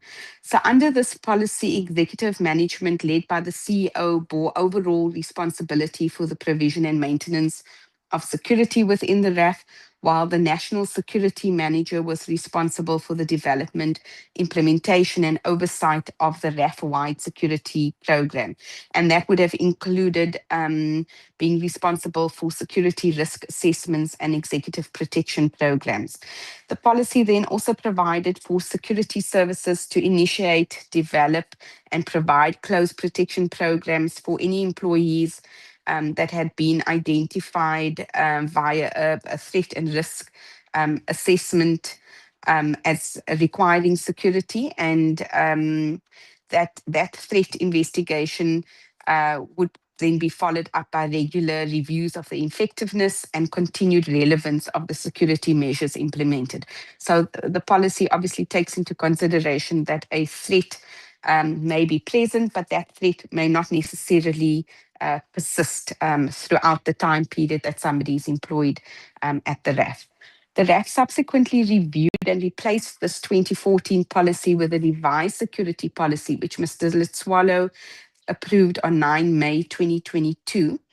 And whilst it retained the CEO's overall accountability for the security program, the revised policy provided for the appointment of a head of security who would be responsible for implementing the security program and security plan. And the revised policy then also established a security committee to make recommendations to the CEO regarding the implementation and maintenance of security measures. It further introduced a dedicated section dealing with personal security, so that would be security of officials, and it provided that close protection services are to be initiated, developed, and provided by the security division following a security risk threat assessment. And it provided that permanent protectors are to be allocated to the CEO and the chairperson of the board. So that would have been a default position for those two functionaries in particular. And by contrast, the allocation of protectors to other board members, executive, and employees would be dependent on identified security threats. In other words, regardless of whether there's a threat or not, the CEO and chairperson of the board would be entitled to security. Against this governance, contractual, and policy framework, the committee then considered evidence relating to the approval of the fringe benefit and then the procurement and implementation of the close protection services that were provided to Mr. Letswalo. The committee received affidavits, it heard oral testimony, and also considered documentary evidence furnished by the RAF relating to the approval, procurement, and implementation of these close protection services for Mr. Letswalo. In particular, we received oral testimony from Mr. Legomo, the former National Security Manager, Mr. Mshlanga, the former Manager of Physical Security, Mr. Stephens Msiza, the Senior Manager of Security Services, who members will recall had come in initially as a specialist, Ms. Maria Rambauli, the former Acting Chief Operations Officer, and then also the certain former members of the RAF board, namely Ms. Msibi, Ms. Lorraine Francois, and Dr. Mabuya. The committee heard evidence from Mr. Legomo and Mr. Mshlanga that following the appointment of Mr. Letswalo as the acting CEO in September 2019, a threat and risk assessment was initiated in accordance with the 2014 RAF security policy. So that was just a standard assessment that was done, and that would have been applicable to the appointment of any person as CEO. Mr. Legomo testified that the RAF security policy was aligned to the minimum information security standards policy, which is a cabinet approved policy, and that the SSA, being the state security agency, was the custodian of information security, while SAPS would have been responsible for physical security. And according to him, when this assessment was done, the SAPS conducted interviews with Mr. Letswalo, and they also conducted physical assessments of both his office and his residence, which then culminated in a report from the SAPS that there was no direct threat against him at both the residence and the office. The committee probed the implications of the SAPS assessment, which concluded, as I said, that there was no direct threat, And Mr. Lechoma testified that a security assessment served as a baseline for determining appropriate security measures and provided the basis upon which security measures are then implemented. He further testified that a finding of no direct threat did not necessarily preclude the implementation of security measures, explaining that interim security measures could be implemented pending a final assessment by SAPS. And he testified further that there were no security measures dedicated exclusively to the CEO, and that security arrangements were made only where a threat assessment identified a threat against a particular individual.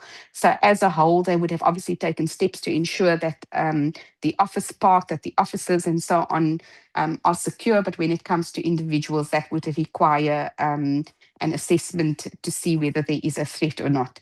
Mr. Lechoma then advised the committee that after the SAPS assessment had been completed, Mr. Letswalo had reported that his motor vehicle had been broken into while he was parked in Pretoria. And according to his evidence, following that incident, SAPS was then requested to review the earlier threat assessment. And that wouldn't be unusual. So as and when a threat may arise, one can obviously ask SAPS then to reconsider. The senior facility manager, Mr. Brian Furness, instructed Mr. Lechoma to engage a private security company to also conduct a further security assessment. And he testified that the private assessment was procured on the basis of the reported incident and that they had received legal advice in respect of that. The committee then considered the report of Maduna Protection Services, which was the company that was appointed to conduct that security risk assessment. And as we mentioned during proceedings, that Maduna Protection Services has nothing to do with our Honourable Maduna, but we place it on record again, Chair.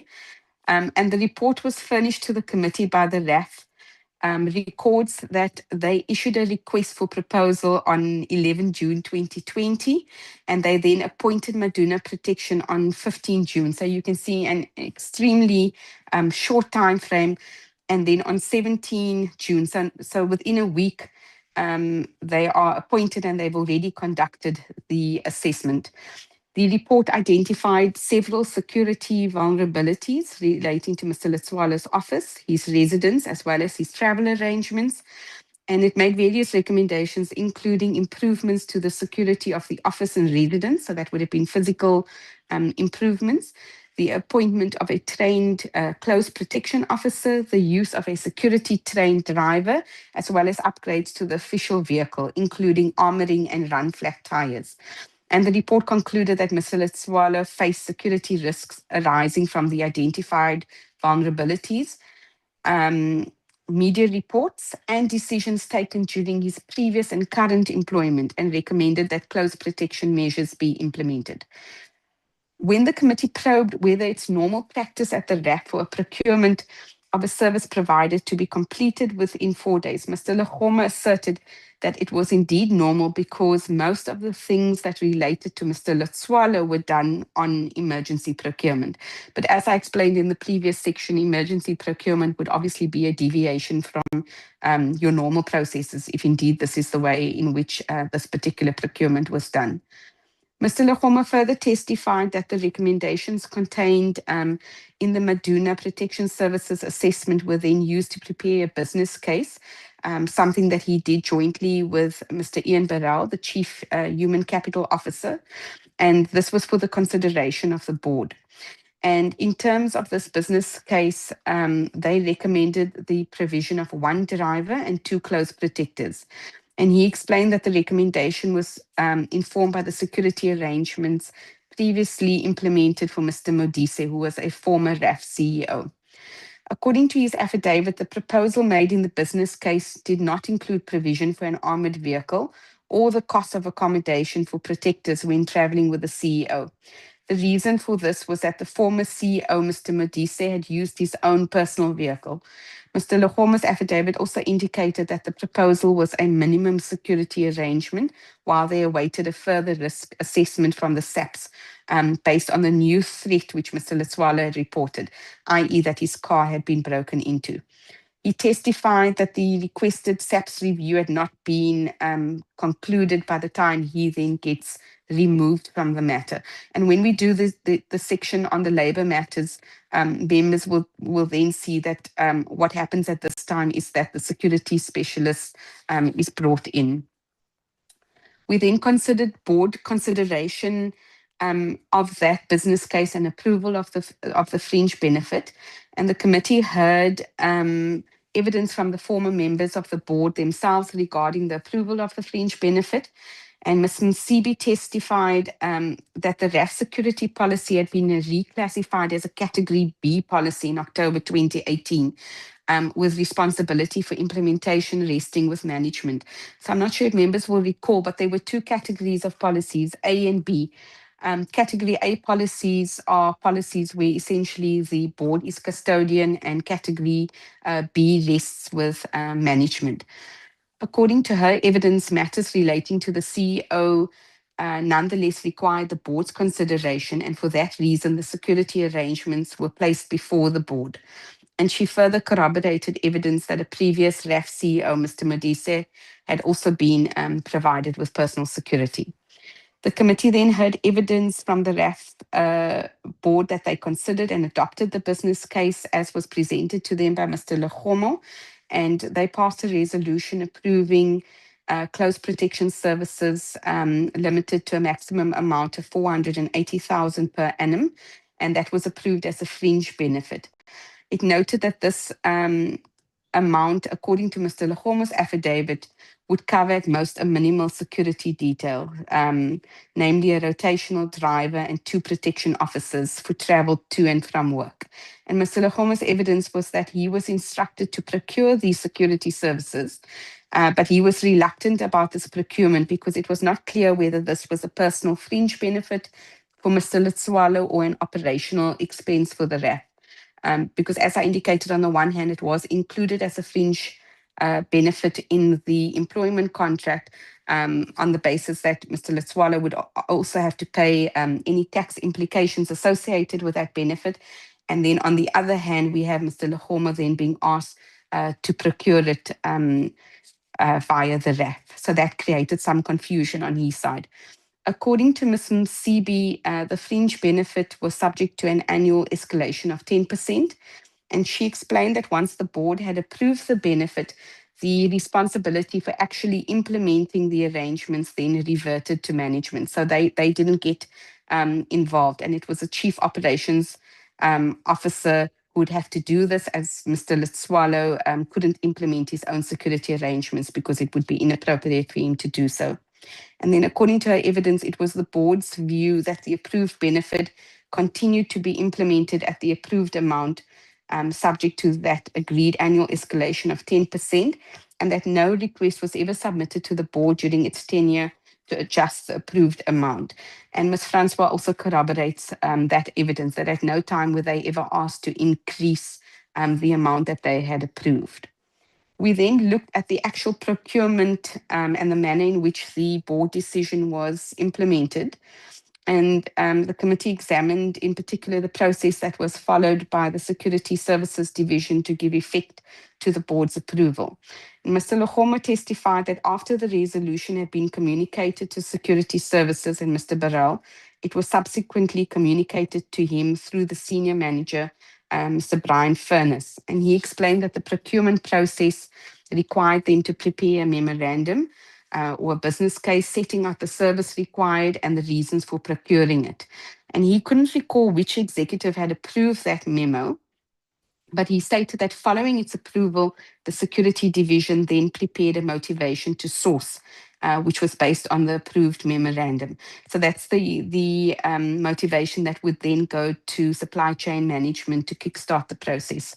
According to his evidence, Mr. Mshlanga would prepare the motivation to source in his capacity as the physical security manager, and Mr. Legomo would then approve it. And obviously, once signed and loaded, this then, as I said, initiated that SCM process. Mr. Legomo further testified that SCM thereafter assumed the responsibility for the sourcing, and security services did not determine which supplier would be appointed, although obviously SCM could request assistance from them in identifying suppliers. The committee also heard that during this process, Mr. Legomo received a complaint from Mr. Letswala on 19 January 2021 via text message, where he complained that the process was taking too long and it was becoming a very high risk. So he wasn't happy about the fact that it was taking this long to get a service provider. Mr. Legomo then said that in May 2021, he was informed that Mr. Stephens Msiza would be joining RAF on secondment from the Passenger Rail Agency. And Mr. Legomo and Mr. Mshlanga testified that they were advised that Mr. Msiza would be assisting in the office of the CEO, in other words, not in the security division itself. Notwithstanding this, it was his evidence that the security specialist operated as a de facto manager in the security division, despite having no official RAF position or mandate. And he said that as soon as Mr. Msiza arrived, it seemed like he took over everything, especially as regards these arrangements for the close protection. He said that Mr. Msiza was given an office and began issuing instructions and even reassigning personnel inside the security division. Given that security services had already embarked on the SCM process arising from the board approval, the committee then asked Mr. Legomo about the circumstances under which the close protection arrangements changed after Mr. Msiza arrived, because as I said, according to Mr. Msiza then took over the responsibility to arrange the close protection. And he's testified that he was informed that Mr. Leswala's close protection arrangements had been finalized via service provider by the name of Majali Security Services, and it had been sourced through the RAF's Durban regional office. So in other words, it wasn't done at the head office of the RAF. The committee then sought to ascertain whether this procurement of Majali Security Services was in line with RAF prescripts. So did they follow the SCM prescripts, and whether the cost of same fell within the board approved amount of 480 per annum. And to this end, the committee learned that the procurement was done through deviation. So it didn't follow the normal competitive processes. And also the board approved benefit was not adhered to. As members are well aware, that amount was not kept at the 480,000 per annum as approved. The committee then heard evidence from Mr. Legomo that Mr. Msiza's procurement wasn't through an open tender process, or even through a proper deviation approval by the bid adjudication committee, but that it was simply sourced via the Durban's regional office. More concerningly, Mr. Legomo said that the cost of this arrangement was approximately 150,000 per month, which translates into a staggering increase of more than 275% vis-a-vis the annual amount that was approved by the board. The committee further heard that payments were made from RAF Security Cost Centre budget. As such, the committee sought to ascertain the circumstances that led to the board resolution not being adhered to, and also the reason for the SCM violations and the exorbitant expenditure. Mr. Msiza testified that when he arrived, when Zile Papama Security, and this would have been June 2021, had already been appointed through a request for quotation process to provide Mr. Letswala with close protection services. According to his evidence, he was provided with the service provider's contact details, and he was simply instructed to engage with that company so that the close protection officers could commence duty. So in other words, he says he wasn't involved in any procurement. And he testified that he requested the company to make the officers available so that their shooting and driving competencies could be tested before they commenced duty. He also told the committee that instead of commencing the services, when Zile Papama Security addressed a letter to the SCM division stating that its pricing had been based on ordinary security rates rather than on VIP close protection services, which is what the RAF was looking for, and that they hadn't accounted for insurance costs the caliber of the personnel required, or the associated operating costs. So in other words, the pricing that they gave was understated in essence.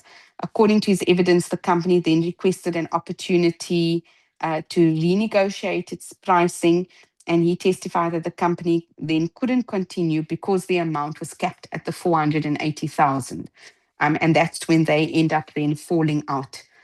Mr. Msiza further testified that he was then invited by the acting Chief Operations Officer, Ms. Rambauli, to attend a board meeting, which took place in June 2021.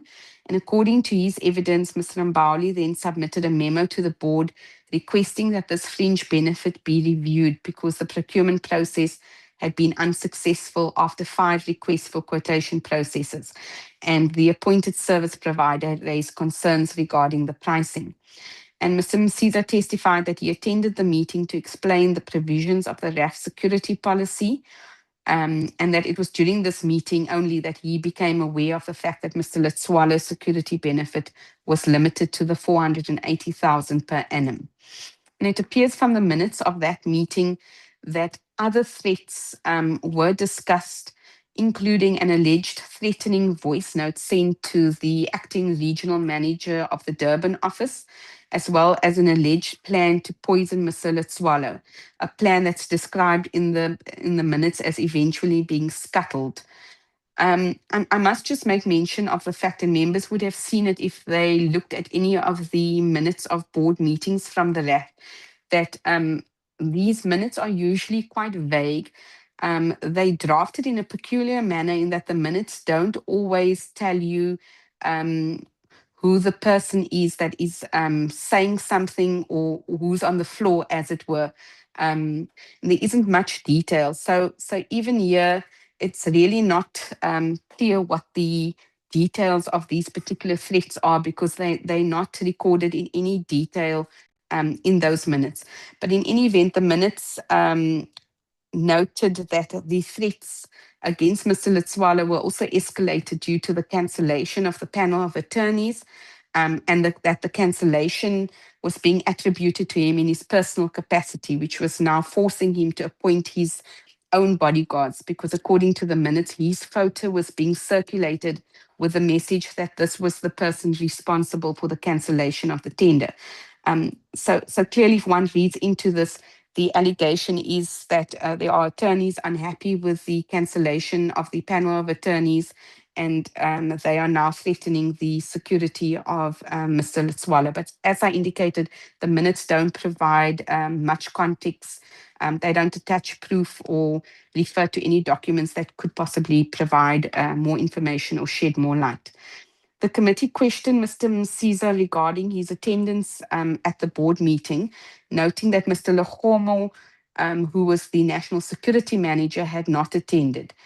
And Mr. Msiza testified that Mr. Legomo had not been present, and that he had attended the meeting because he had been invited to do so by Ms. Rambauli. And when it was put to him that he had effectively attended the meeting in place of Mr. Legomo on matters falling within Mr. Legomo's area of responsibility, he conceded. The minutes do not reflect that the board raised any question as to why Mr. Msiza was present, rather than the National Security Manager, or at the very least why both of them were not present. The committee further probed what transpired at the board meeting, and Mr. Msiza testified that the board discussed the difficulties experienced in procuring the services within the approved amount, and they questioned why management had not finalized the procurement. He further testified that according to his recollection, the board indicated that the executive committee should procure Mr. Letswalo's close protection services because it was a policy matter, and that the issue of the 480,000 fringe benefit would be referred to the remuneration committee for consideration. In other words, that this should be dealt with for now as a matter of policy. It thus appeared that there was confusion as to whether security must be treated as a fringe benefit, or as a matter to be dealt with through policy implementation. And this obviously echoes the concern that Mr. Legomo had initially, because his understanding was that if it was a fringe benefit, he shouldn't be made to procure the services then via the RAF, using the RAF's budget, but that it should come out of the amounts allocated for the remuneration of the CEO. And Ms. Rambali's testimony also corroborated this, and she explained that she and Mr. Msiza prepared this memorandum for consideration by the Executive Committee, recommending that the close protection provisions of the security policy be invoked. So in other words, that they be allowed to use the policy instead of the fringe benefit. And she stated that the board was not actively involved in sourcing the protection services and was informed after the executive committee process had been concluded. She reiterated that the executive committee arrangement was separate from the contractual fringe benefits. So in other words, that the 480,000 was being dealt with as something completely different from invoking the benefits in terms of the policy. Mr. Msiza then testified that the executive committee thereafter considered whether any of the service providers already contracted by the RAF to provide physical security services could also provide the close protection services. And according to his evidence, the existing physical security contracts were reviewed, and that's how Mayali Security Services was identified, because in their contract, there was already a provision that included close protection services. And following this, ACM then engaged them to provide the services. The committee probed Mr. Msiza regarding the Majeli Security Services contract value and its approval, and he testified that he had sight of the new contract and that its monthly value was 144,728 Rand per month, or 1.74 per year, which was more than 3 times what the board had approved the benefit to be. And this accords with the copy of the contract that's in possession of the committee. The committee then also wanted to establish who approved the contract, and Mr. Msiza testified that he believed it had been approved by the executive committee, but that he would need to consult the relevant memo to confirm who the approving authority was. And he also indicated that in terms of this contract, they would need to provide both close protection services as well as a vehicle, and together that would be the service package. The committee then dealt with the expansion of the close protection arrangements, and they questioned Mr. Msiza regarding the circumstances that led to the expansion. Mr. Msiza testified that around July 2022, armed persons had entered the office park in which the RAF offices were situated. And according to his evidence, the individuals held security personnel at the main entrance, and they were later observed on camera carrying firearms and driving around the RAF premises. He testified that in his view, their conduct suggested that they were there for someone rather than merely to commit theft. The committee did probe him on this, and he testified that it could not be said with certainty that they were there for Mr. Letswalo, conceding that they may have been targeting another public entity that is in the same precinct, namely the Private Security Industry Regulatory Authority. He further testified that following the incident, Mr. Letswalo's close protection arrangements were intensified through the addition of a further second vehicle, as well as 2 additional close protection officers, as well as a reliever. The committee then questioned Mr. Msiza regarding the composition of the close protection arrangements, and he testified that they comprise both internally recruited as well as externally contracted protectors. So in other words, employees of the fund as well as via the service provider. He testified that the service provider provided 6 protectors, and that during the process of internalizing the close protection function, the approved structure made provision for 6 close protection officers, with 3 allocated to the board chairperson and 3 to Mr. Letswalo. When requested to confine his evidence to Mr. Letswalo, he testified that in total Mr. Letswalo had 9 close protection officers. The committee then probed the rationale behind the deployment of these 9 officers, and he testified that 3 vehicles were utilized at a time. 1 vehicle carried 2 protectors, and their job was to escort Mr. Letswalo's wife, while Mr. Letswalo traveled in another main armored vehicle accompanied by 2 protectors and supported by a soft body backup vehicle, which also carried a further 2 protectors. So Mr. Msiza further testified that 2 relievers were then allocated to the protection team and 1 reliever allocated to his wife's team. And that is how we arrive at the number of 9 protection officers in total. So the committee considered expenditure schedules furnished by the RAF, reflecting the costs associated with these arrangements. And according to those schedules, operational expenditure on vehicles, and that would now be 3 vehicles, service provider fees, fuels and equipment totaled approximately 20.3 million between 2021 and 2025, while salaries for the close protectors from 2023 to 2025 totaled approximately 7.18 million. And we've included that expenditure in Table 1 and Table 2.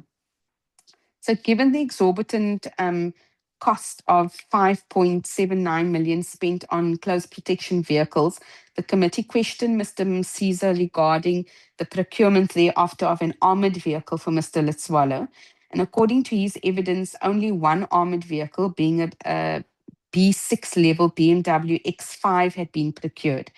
And he testified that Mr. Letswalo had informed him personally that there was a hit against his life, which he understood at the time to have arisen from the taxi industry. Mr. Letswalo, on the back of that, had then requested an armored vehicle. Mr. Msiza further testified that based on the way that Mr. Letswalo had explained it to him, his understanding was that someone else had informed Mr. Letswalo of the alleged threat. The committee, so again, there's nothing in writing that the committee has about that threat or that contains the actual threat. The committee notes that the only other written reference to the taxi industry that we could find was in those same board minutes of 22 June, which we spoke about earlier, where it's noted that management of a particular regional office was informed that the husband of a suspended employee in that office was in the taxi business and warned to be careful. So again, this isn't in relation to Mr. Letswalo, but seemed to have been a general warning that was given to the management of another regional office. In addition, Mr. Msiza testified that Mr. Letswalo informed him that during a visit to a stadium, he was alerted to the fact that a taxi boss was asking about him whilst at the stadium, and that then led to him having to vacate the venue. He testified further that he had advised Mr. Letswalo to report that alleged threat to SAPS, but he doesn't know whether that had actually been done or not.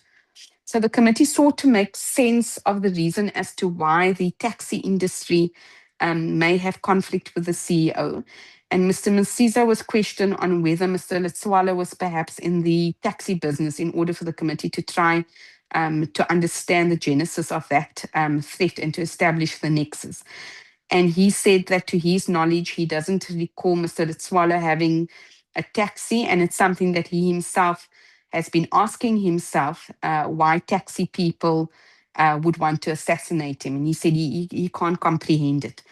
So the committee hasn't received any credible explanation as to why the taxi industry could possibly pose a threat to RAF executives, or what the connection could be. And again, because Mr. Letswalo didn't testify, it wasn't possible to put these questions to him. Mr. Msiza testified that the armored vehicle was procured through an SCM process from a company called MMI Armored and Exotic Cars in Melrose Arch, and that followed a desktop comparison of available vehicles. I assume there are not too many of these particular types of vehicles available, and the cost was, according to him, approximately 4.4 million for that vehicle. It was his view that the procurement of the vehicle would translate into a situation where you would need less close protection officers. And he says he did raise that with Mr. Letswalo, but Mr. Letswalo refused to reduce the number of officers. He further testified that following the expiry of Mr. Letswalo's contract, The vehicle was returned to the RAF, and at the time of him giving evidence, it was parked at the RAF offices, so it's not in use. The committee then looked at the operation and utilization of the close protection arrangements. And given that the evidence was that public funds were used to provide close protection services to Mr. Letswalo's wife and children, the committee questioned Mr. Msiza on the rationale behind that decision and whether any threat assessments were conducted. And he testified that no individual threat assessments had been conducted in respect of the wife or children, but that Mr. Letswalo had instructed that they be protected. He testified further that he had expressed his displeasure with the instruction, and he warned Mr. Letswalo that the arrangement, in his words, could blow out one day. But Mr. Letswalo responded that the RAF was compromising his family. And according to Mr. Msiza, he nevertheless complied with the instruction because Mr. Letswalo was the accounting officer, and in his view, if he failed to do so, it could result in disciplinary action. Mr. Msiza further testified that Mr. Letswalo's wife drove her own vehicle but was escorted by close protection officers. The committee then further questioned Mr. Msiza regarding allegations that these close protection officers had been required to perform duties unrelated to their functions as protection officers. And he testified that indeed some of these matters had been personally observed by him, while others had been reported to him by internally employed close protection officers. He confirmed that officers had performed work at Mr. Letswalo's farm, and that these officers were required to report to his residence early in the morning, even when he was not due to leave until much later in the day. According to his evidence, while waiting, they either sat in their vehicles or carried out personal errands for Mr. Letswalo using a state vehicle and state-funded fuel. He also testified that concerns had been raised with him regarding officers being required to remain at premises that lacked suitable ablution facilities. Then, in respect of the threat assessments and the broader security measures, the committee sought to understand the approach adopted by security practitioners in conducting these threat and risk assessments. And Mr. Msiza testified that SAPS and security practitioners would have applied different approaches to threat assessment. According to his evidence, SAPS primarily assessed direct threats against an individual, whereas security practitioners also considered the position occupied by the individual, the decisions taken by that individual, the operational exposure arising from their responsibilities, and the broader security risks associated with the position. He testified that these factors form part of a security risk assessment that would have been conducted by security practitioners.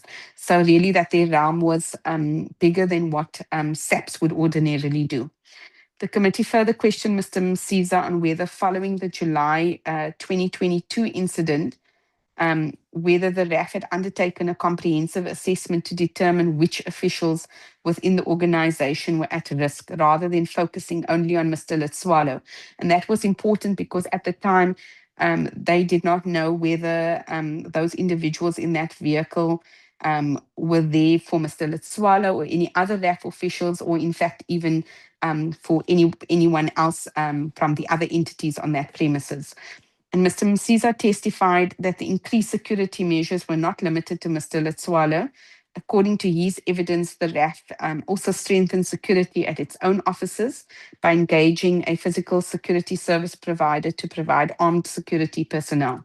He further testified that the RAF had experienced numerous incidents involving members of the public staging sit-ins at its offices, and that in determining the security response, consideration was also given to the fact that Mr. Letswalo was publicly associated with decisions relating to the payments of claims. In other words, that Mr. Letswalo is the face of the RAF.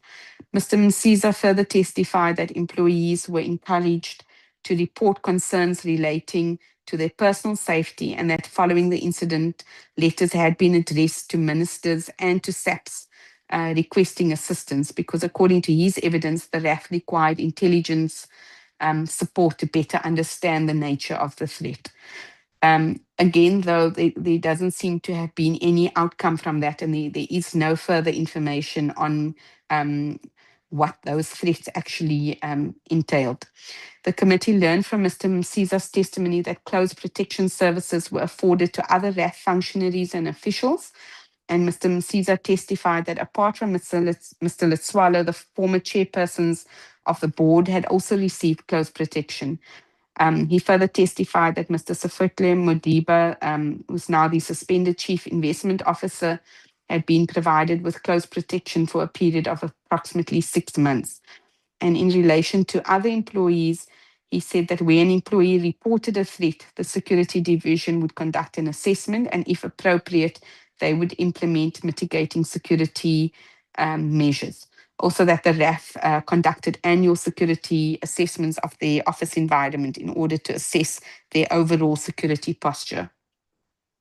Then in terms of whether the board was aware of this increase in the security detail and the expenditure that followed, the committee questioned the former board on whether it had been brought to their attention. And Ms. Francois testified that following the board's approval of the fringe benefit, the matter did not return to the board during the remainder of its tenure. According to her evidence, no request was brought before the board to amend or increase the security benefit. Ms. Francois further testified that it was only towards the end of the board's term, after he had been suspended, that she began receiving whistleblower reports alleging that Mr. Letswalo had been provided with additional security arrangements of which the board had not been aware. So presumably the board had never seen this cohort of close protectors and these vehicles. She testified that she also received correspondence from the public protector relating to the matter. And according to her evidence, she thereafter placed the matter before the board and called on the CFO and management to explain the expenditure, because by that point, Mr. Letswalo was already suspended. During Ms. Rambauli, the former CEO's appearance before the committee, she testified that the close protection services approved by the executive committee were not linked to the contractual fringe benefit, saying that the one had nothing to do with the other. And she further testified that the executive committee approved the provision of close protection services on a month-to-month basis for a period not exceeding 12 months. According to her evidence, the board did not approve the executive committee arrangement because, in her view, board approval was not required. So again, because they were dealing with it as a matter of policy.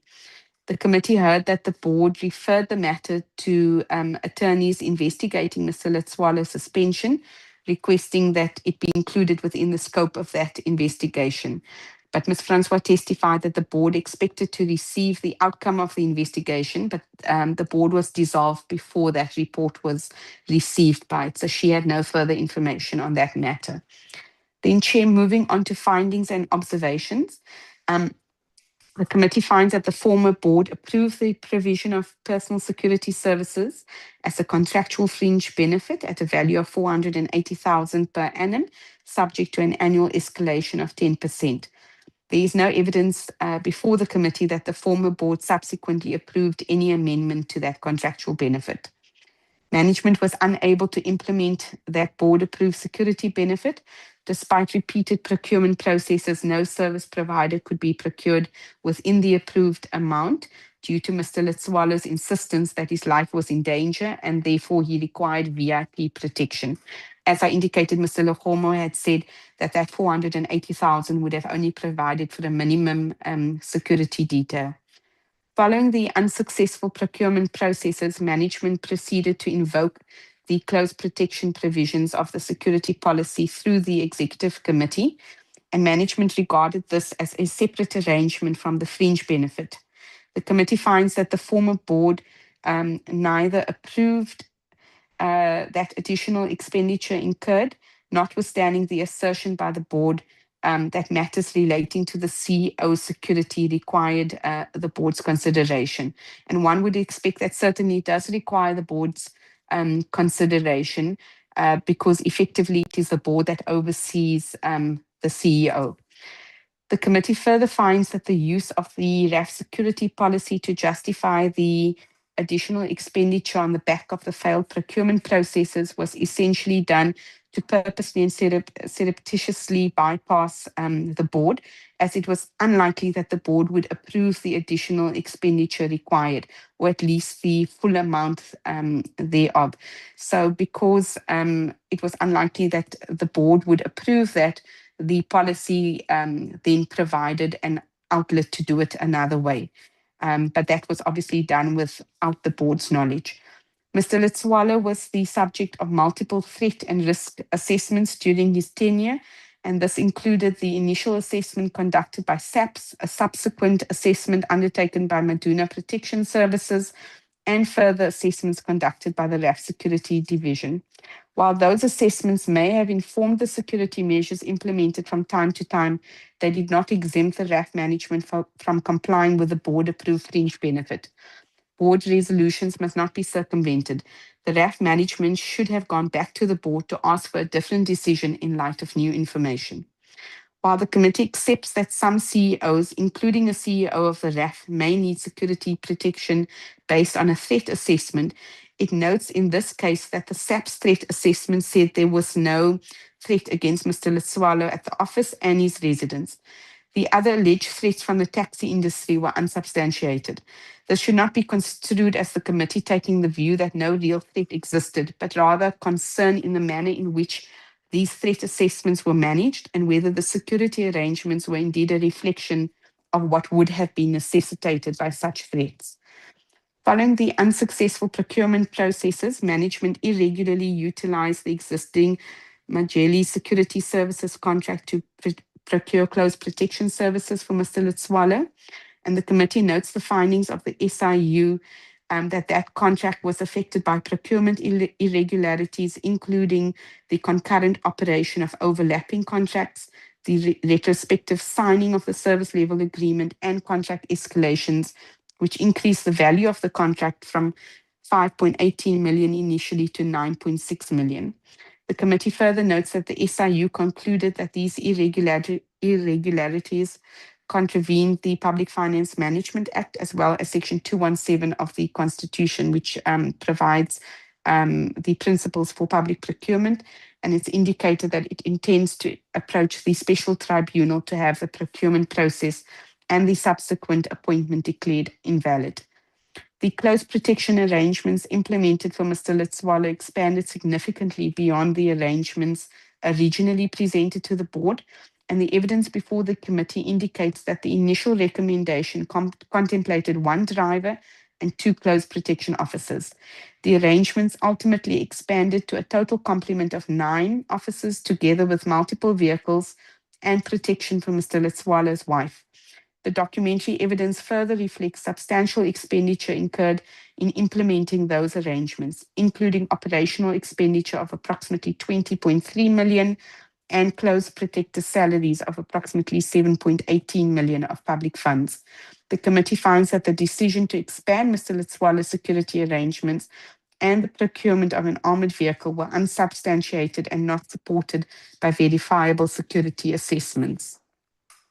The committee finds that the testimony of Mr. Msiza in relation to the treatment of close protection officers, including the working conditions and the allegation that they were made to do work for the personal benefit of Mr. Letswalo, is supported by photographs that appeared in the national media together with first-hand accounts by close protection officers who wish to remain anonymous. The committee finds that this is an abuse of limited state resources, but it would be remiss if it were to ignore that it is also an exploitation and flagrant violation of the human dignity of these close protection officers, a matter on which a price cannot be put. Thank you, Chairperson. That brings me to the end of this section. Thank you very much, Ms. Ibrahim, for that, and thanks to the team for pulling this together. So I'm going to give the members an opportunity to make inputs, but I just want to say that this is one that we have to consider carefully. I know we're careful with all of them, but I'm just going to raise some matters for careful consideration. Let me put it like that. I think that there were a couple of things that became apparent during our hearings. First is that overall, it is important that where security is warranted for state officials, like chief executives, people working in procurement and in different areas, that the government does not, and the government and the entity concerned do not unduly delay, because we may regret what happens later on. And so it's important that we affirm the responsibility of the state as an employer to protect its employees who are performing work for the state and therefore the South African people. And the Road Accident Fund is one of those entities. So that is the first thing. The second thing that came out, and we canvassed this, was that it appeared that 480,000 Rand for the level of protection that was being prescribed was simply too low. It wasn't possible then, and it's not possible now, at least at the time of the hearings, to procure the number of protection officers at decent wages that would fit into 480,000 Rand. And we need to consider that, because the next point becomes important, and that is, it appears that it would have been necessary to inform the board that the number that the board had put on the table was impossible to comply with in the context of the specifications set out in the same. And therefore the board needed to reconsider its allocation for the purposes of security for the former chief executive. And I think that's an important point to recognize in our deliberations. And I think it therefore triggers a governance process where the board needed to look at the facts and come to a decision that appears to accord with the specifications that it had set out. But there are also governance issues, and the governance issues are whether where a board has taken a decision, a different decision can be taken below it, which circumvents what the board has done. So that is the first thing. The second thing that we have to consider is whether the extent to which the expenditure on security escalated was warranted and whether it was supported by the facts. So what I'm trying to say is that we've got to be able to recognize the decision of the board and the fact that the board had decided that a certain level of protection was required for the chief executive, and that the amount of money allocated appears to have been insufficient. That's on the one hand. On the other hand, though, the escalations have to be supported by facts, and they have to fall within what is acceptable. The third and final point I wish to make is that the Special Investigating Unit, with whom we've got a memorandum of agreement, has looked into this matter and reached certain findings, having taken a far closer look than we have. So I'm saying this so that we are careful, first of all, and secondly, we also able to root our conclusions in also in the rules, in terms of governance, in terms of legislation, but also in terms of what would have been prudent to do.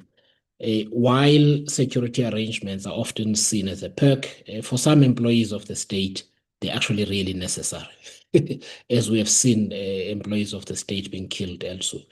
That is why I am asking that, as we have been doing, we also exercise a caution in how we deal with the matter. So I will then go on to hands. I see Honorable Madlala's hand is up, so I'm going to start with you. I don't see any other hands yet, and so I'll just go to you, Honorable Madlala. Thank you, Chair, and greetings to everyone, honorable members, support staff, and everyone. I will not dwell much on commenting. I think that has been done sufficiently. We appreciate the work by everyone involved. Chair, I just want to raise a concern that I think we should look into. You see, what we are doing is is fixing a plane while it is on air. And I do believe that some of the issues, as we go along and deal with the pieces of the reports, we must be able to direct that they are handled elsewhere. For example, where we feel there should be some further forensic investigation, where there should be some immediate action, that we don't wait until we have reached the conclusion and the final report, because some of the irregular things that were happening are probably happening now. And that's been my challenge. I mean, across how sometimes we approach certain things, that you may find that we have already picked up something and we are in consensus that it is wrong, but it is correct. It is continuing to happen, and it means then that it is happening under our watch and under our awareness. And what does that say about our responsibility as members of parliament when we now are aware, but something is continuing because we want to reach the conclusion of the report before we come with recommendations which will be taken through to parliament in a sitting that may be scheduled next year or in October or wherever. Where else these are infringements that we could be directing the board, we could be directing the asking the SIU to get involved in, asking the AGSA to look into when they deal with their next cycle of audit and so forth and so on. So that is what I just want. I hope we could look into, maybe from the work that's been done already, the sections that we have dealt with, extract some of these issues and start action items. I like the approach of the Madlanga Commission, and I think that should be the approach across. To say, whilst the commission is in progress, but where there's evidence of possible cases and all of that be investigated parallel. When we reach the conclusion of our report, it should be accompanied by certain other implementable things. Otherwise, I worry that if you look at the time that we started with this investigation, if there was to be a new investigation into rough matters, which just deals with the time frame between when we started and now, we may find that a lot more is still happening now today, with us sitting here and having had sight of some of the indicators. A lot is continuing unabated under our watch, and I think that is not the most effective approach. But when there are consequences that are happening as we go along, I think it may send a bit of a clearer message that we are serious about this. And then at the conclusion would be the summary of all the other issues, as well as further recommendations where actions would have not yet been taken. That is the concern I have, and I thought maybe let me put it before the committee. Thank you, Chair. Thank you very much, Honorable Madlala. That's noted. I'll also have some updates when the members have spoken in respect of the points you've raised specifically. Thank you very much. Honorable Kubeka, sawubona. Yebo, sanibona Sihlalo. Greetings, everyone. No, Chair. For me, I would like to register another concern, specifically regarding the issue that we're talking about now. I think, Chair, maybe there's a misunderstanding, for instance, regarding how and why Mr. Letwalo would possibly be speaking about links to him and his threat to security to the taxi industry. Now, Chair, I'm not trying to defend Mr. Letwalo here. In any means, I'm not. However, I feel I need to speak up when there's an issue that I think I see. As we all know, Chair, everywhere where there's a hitman, there's a taxi industry involved. So if you have any links to the taxi industry, you would know that 90% of all hits in the country have links to one or another taxi industry, or a taxi route, or a taxi association, or something like that. So maybe to put a bit of meat to the bone, or that where there's a question that what links does Mr. Lutalo have with the taxi industry that would warrant him being afraid of the taxi industry? From where I stand, at least that's where it would come from. Because like I say, bulk of the hits come from that. That's one. Now, secondly, Chair, the idea maybe that some of us would have in saying, hey, but Mr. Lutalo was being extra in having security for his wife and kids. If you understand the nature of hitmen or what they do or how they operate, your wife and your kids become your weakest link. You may be protected all you want,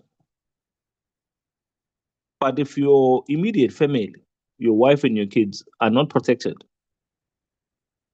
then you as well might as well not be protected, because your Achilles heel will be your wife and your kids. Because the next thing, you will come home with your guards and you will find whoever's looking for you sitting with your wife at home, and your wife will be cooking for them, because they picked your wife up at work and they brought your wife home with your kids and they said, you cook for us while we wait for this guy to come home. So I would request, Chair, that whatever our report will say, may it please be sensitive to that. Because like I say, Chair, the issue of saying, no, it's fine, Mr. Lutalo, maybe he needed protection, maybe he didn't, but his wife and his family didn't.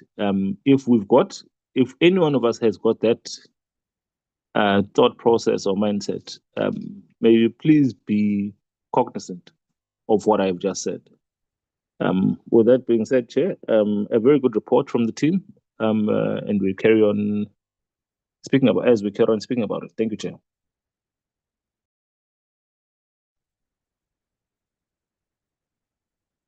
Thanks very much, Honorable Kubeka. Yes, I will also have a few things to say, generally in line with my earlier comments, but I hear your point, and there might be a way of making sure that we get appropriate representations on the same before we finalize our report.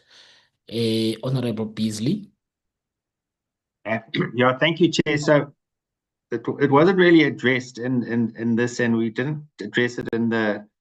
I'm just wondering if it should get expression somewhere, and if not, that's fine. But just in terms of the fringe benefit security, whether it's a taxable fringe benefit or not, and whether that has been advised to SARS, because certainly some of the benefits that Mr. Lutalo received certainly does seem to be a taxable fringe benefit, and whether that has been or should be identified with SARS to actually look into it, whether he has received fringe benefits that hasn't been disclosed as a taxable fringe benefit. Thank you, Chair. Thank you very much, Honorable Beasley. Honorable Nilmay. No, thank you, Chair. And once again, a report well done. Chairperson, I think the whole issue here is about compliance. And I think that is the area we must not leave behind, is there are compliance issues, accountability issues. The total expenditure, I mean, RAF spent over 23 million on personal security for Mr. Lutalo and his family between 2023 and 2025.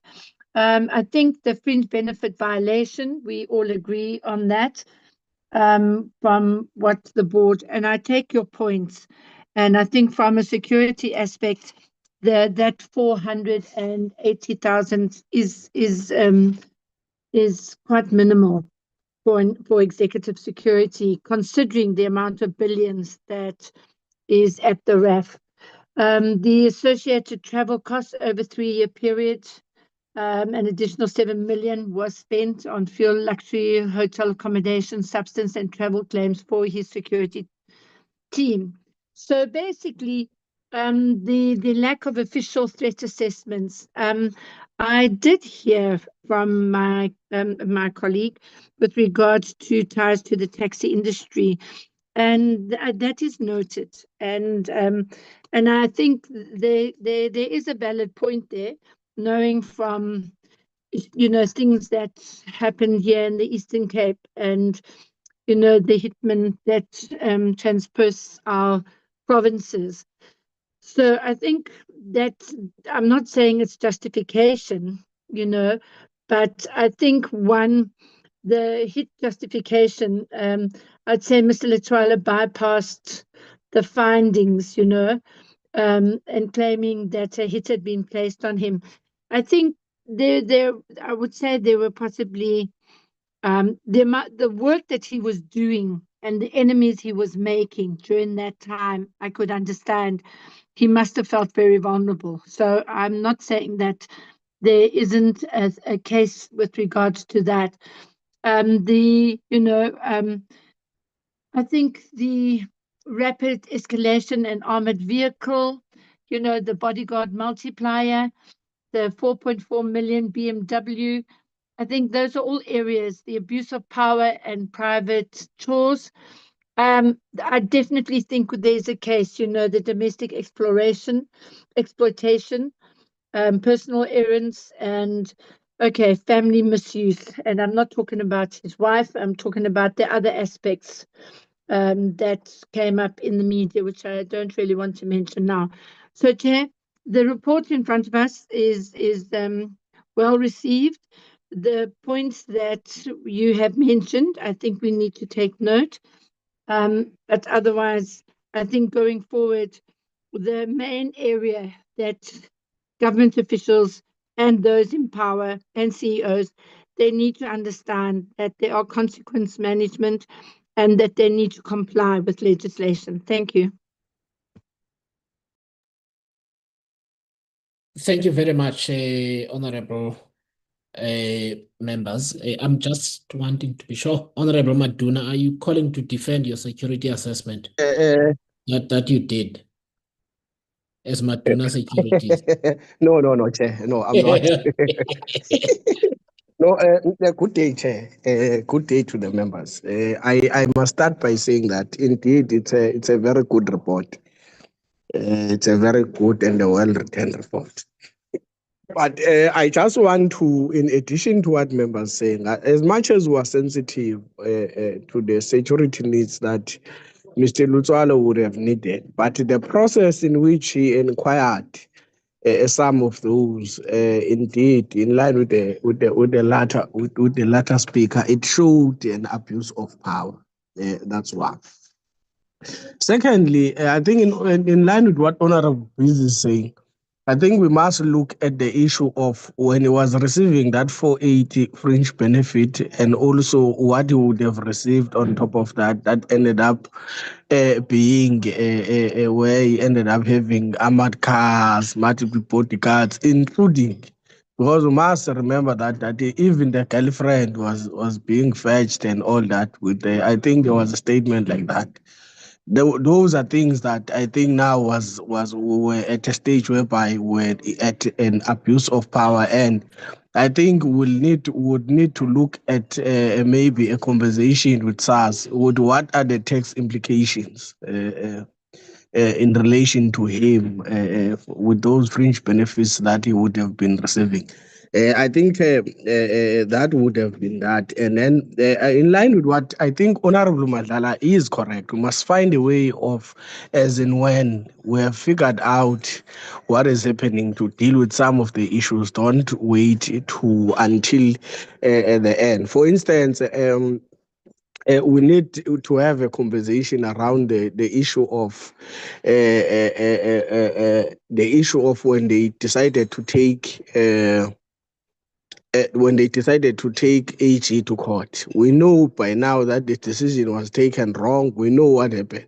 There, we were supposed to be at a point whereby we were saying we get the state agencies to look at recoveries of all the monies that would have been spent in that process, including the original RFQs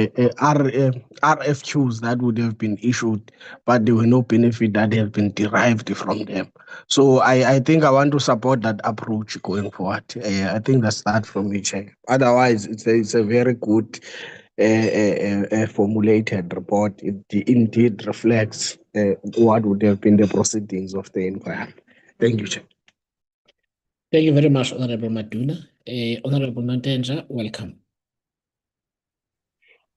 Thank you, Chairperson, and good afternoon to everyone.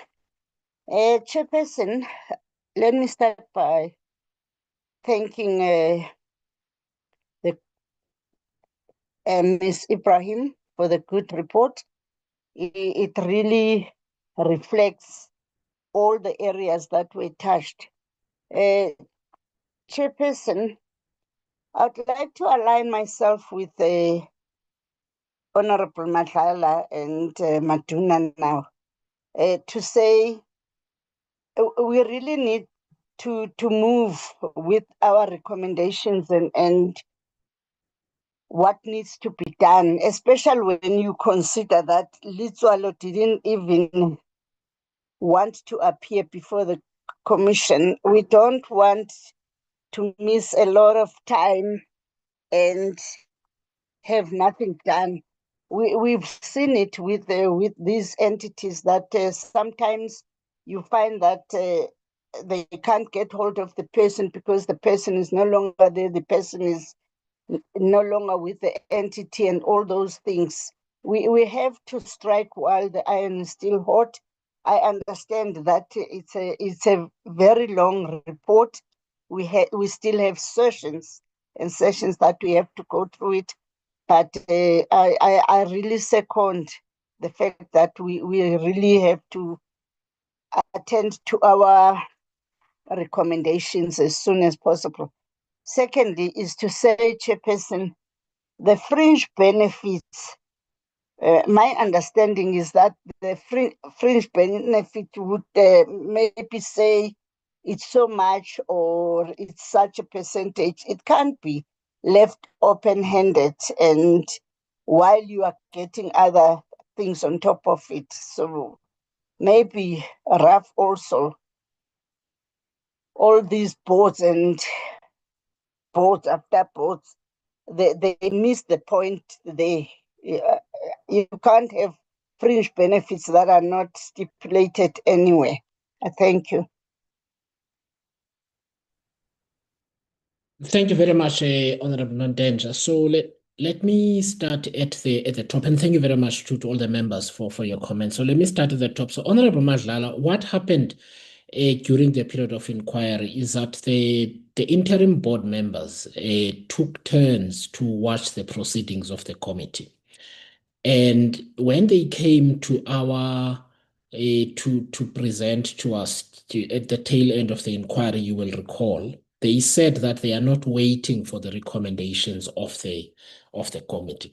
One of the things we will do is when we send the draft to them for them to comment, we'll then ask them to update us on steps already taken. I am aware of examples in this regard. I know that they have instituted forensic investigations into those media contracts already. I think that was mentioned earlier on. So that's not something that we have to, we will put it in the report, obviously, but what I'm trying to say is that they did not wait. I also know that they instituted disciplinary proceedings against various officials already, some of whom had appeared before the committee. Some have been dismissed. I hear some of them have been are on suspension, undergoing a process at the CCMA, because at a certain level, those hearings take place at the CCMA and so on. So what I'm trying to say is that they had undertaken to us, if you recall, not to wait for the report, but to continue.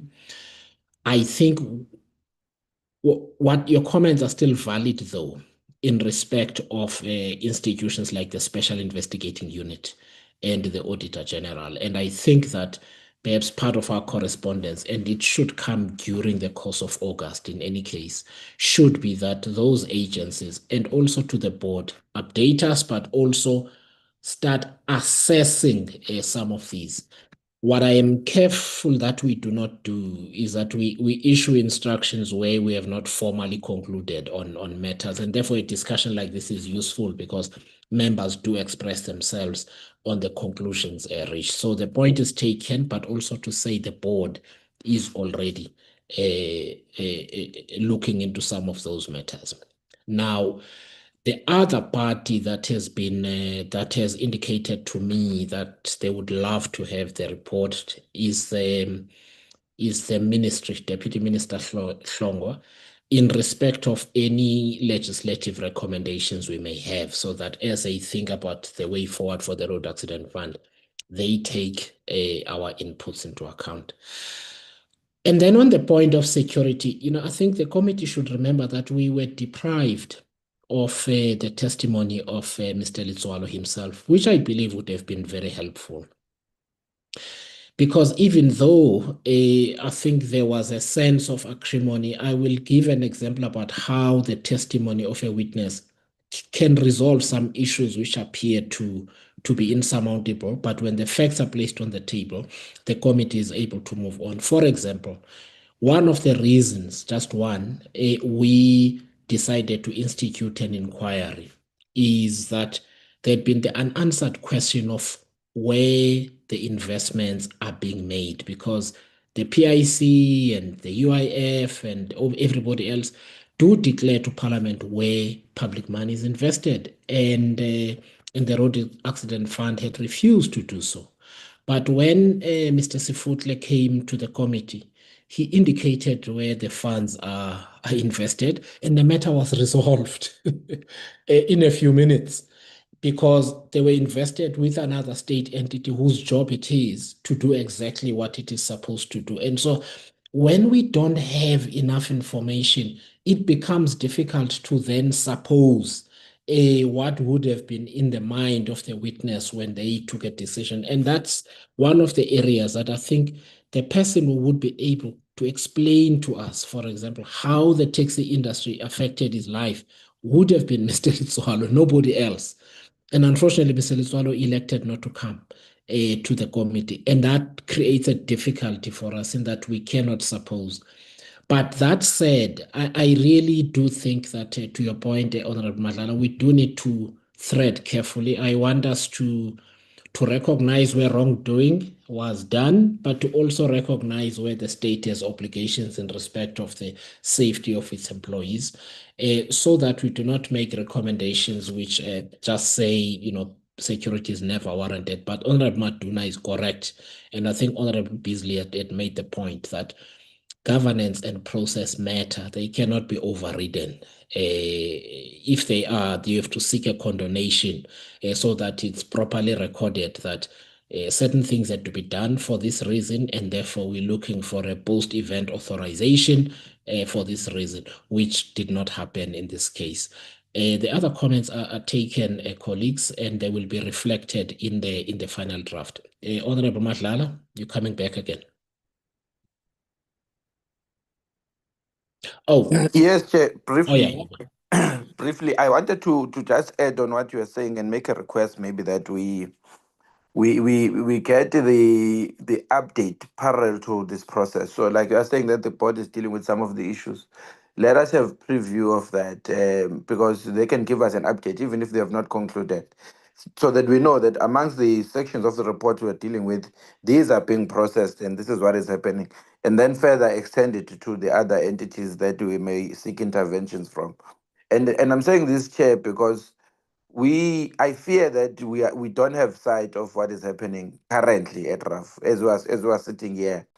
You may find that there are people who are suspended, and there are people who have been on suspension from the beginning of this inquiry who have not been charged until today. I'm just saying it as a possible example that matters are not brought to conclusion, because we need to know that of the people who are suspended, how many have been charged and what is the process, and how many have had their disciplinary proceedings concluded, so that by the time we finish, we don't have a situation where there is a call for a new inquiry on the current board and how it has victimized employees and how it has done A, B, C, D, E, and F.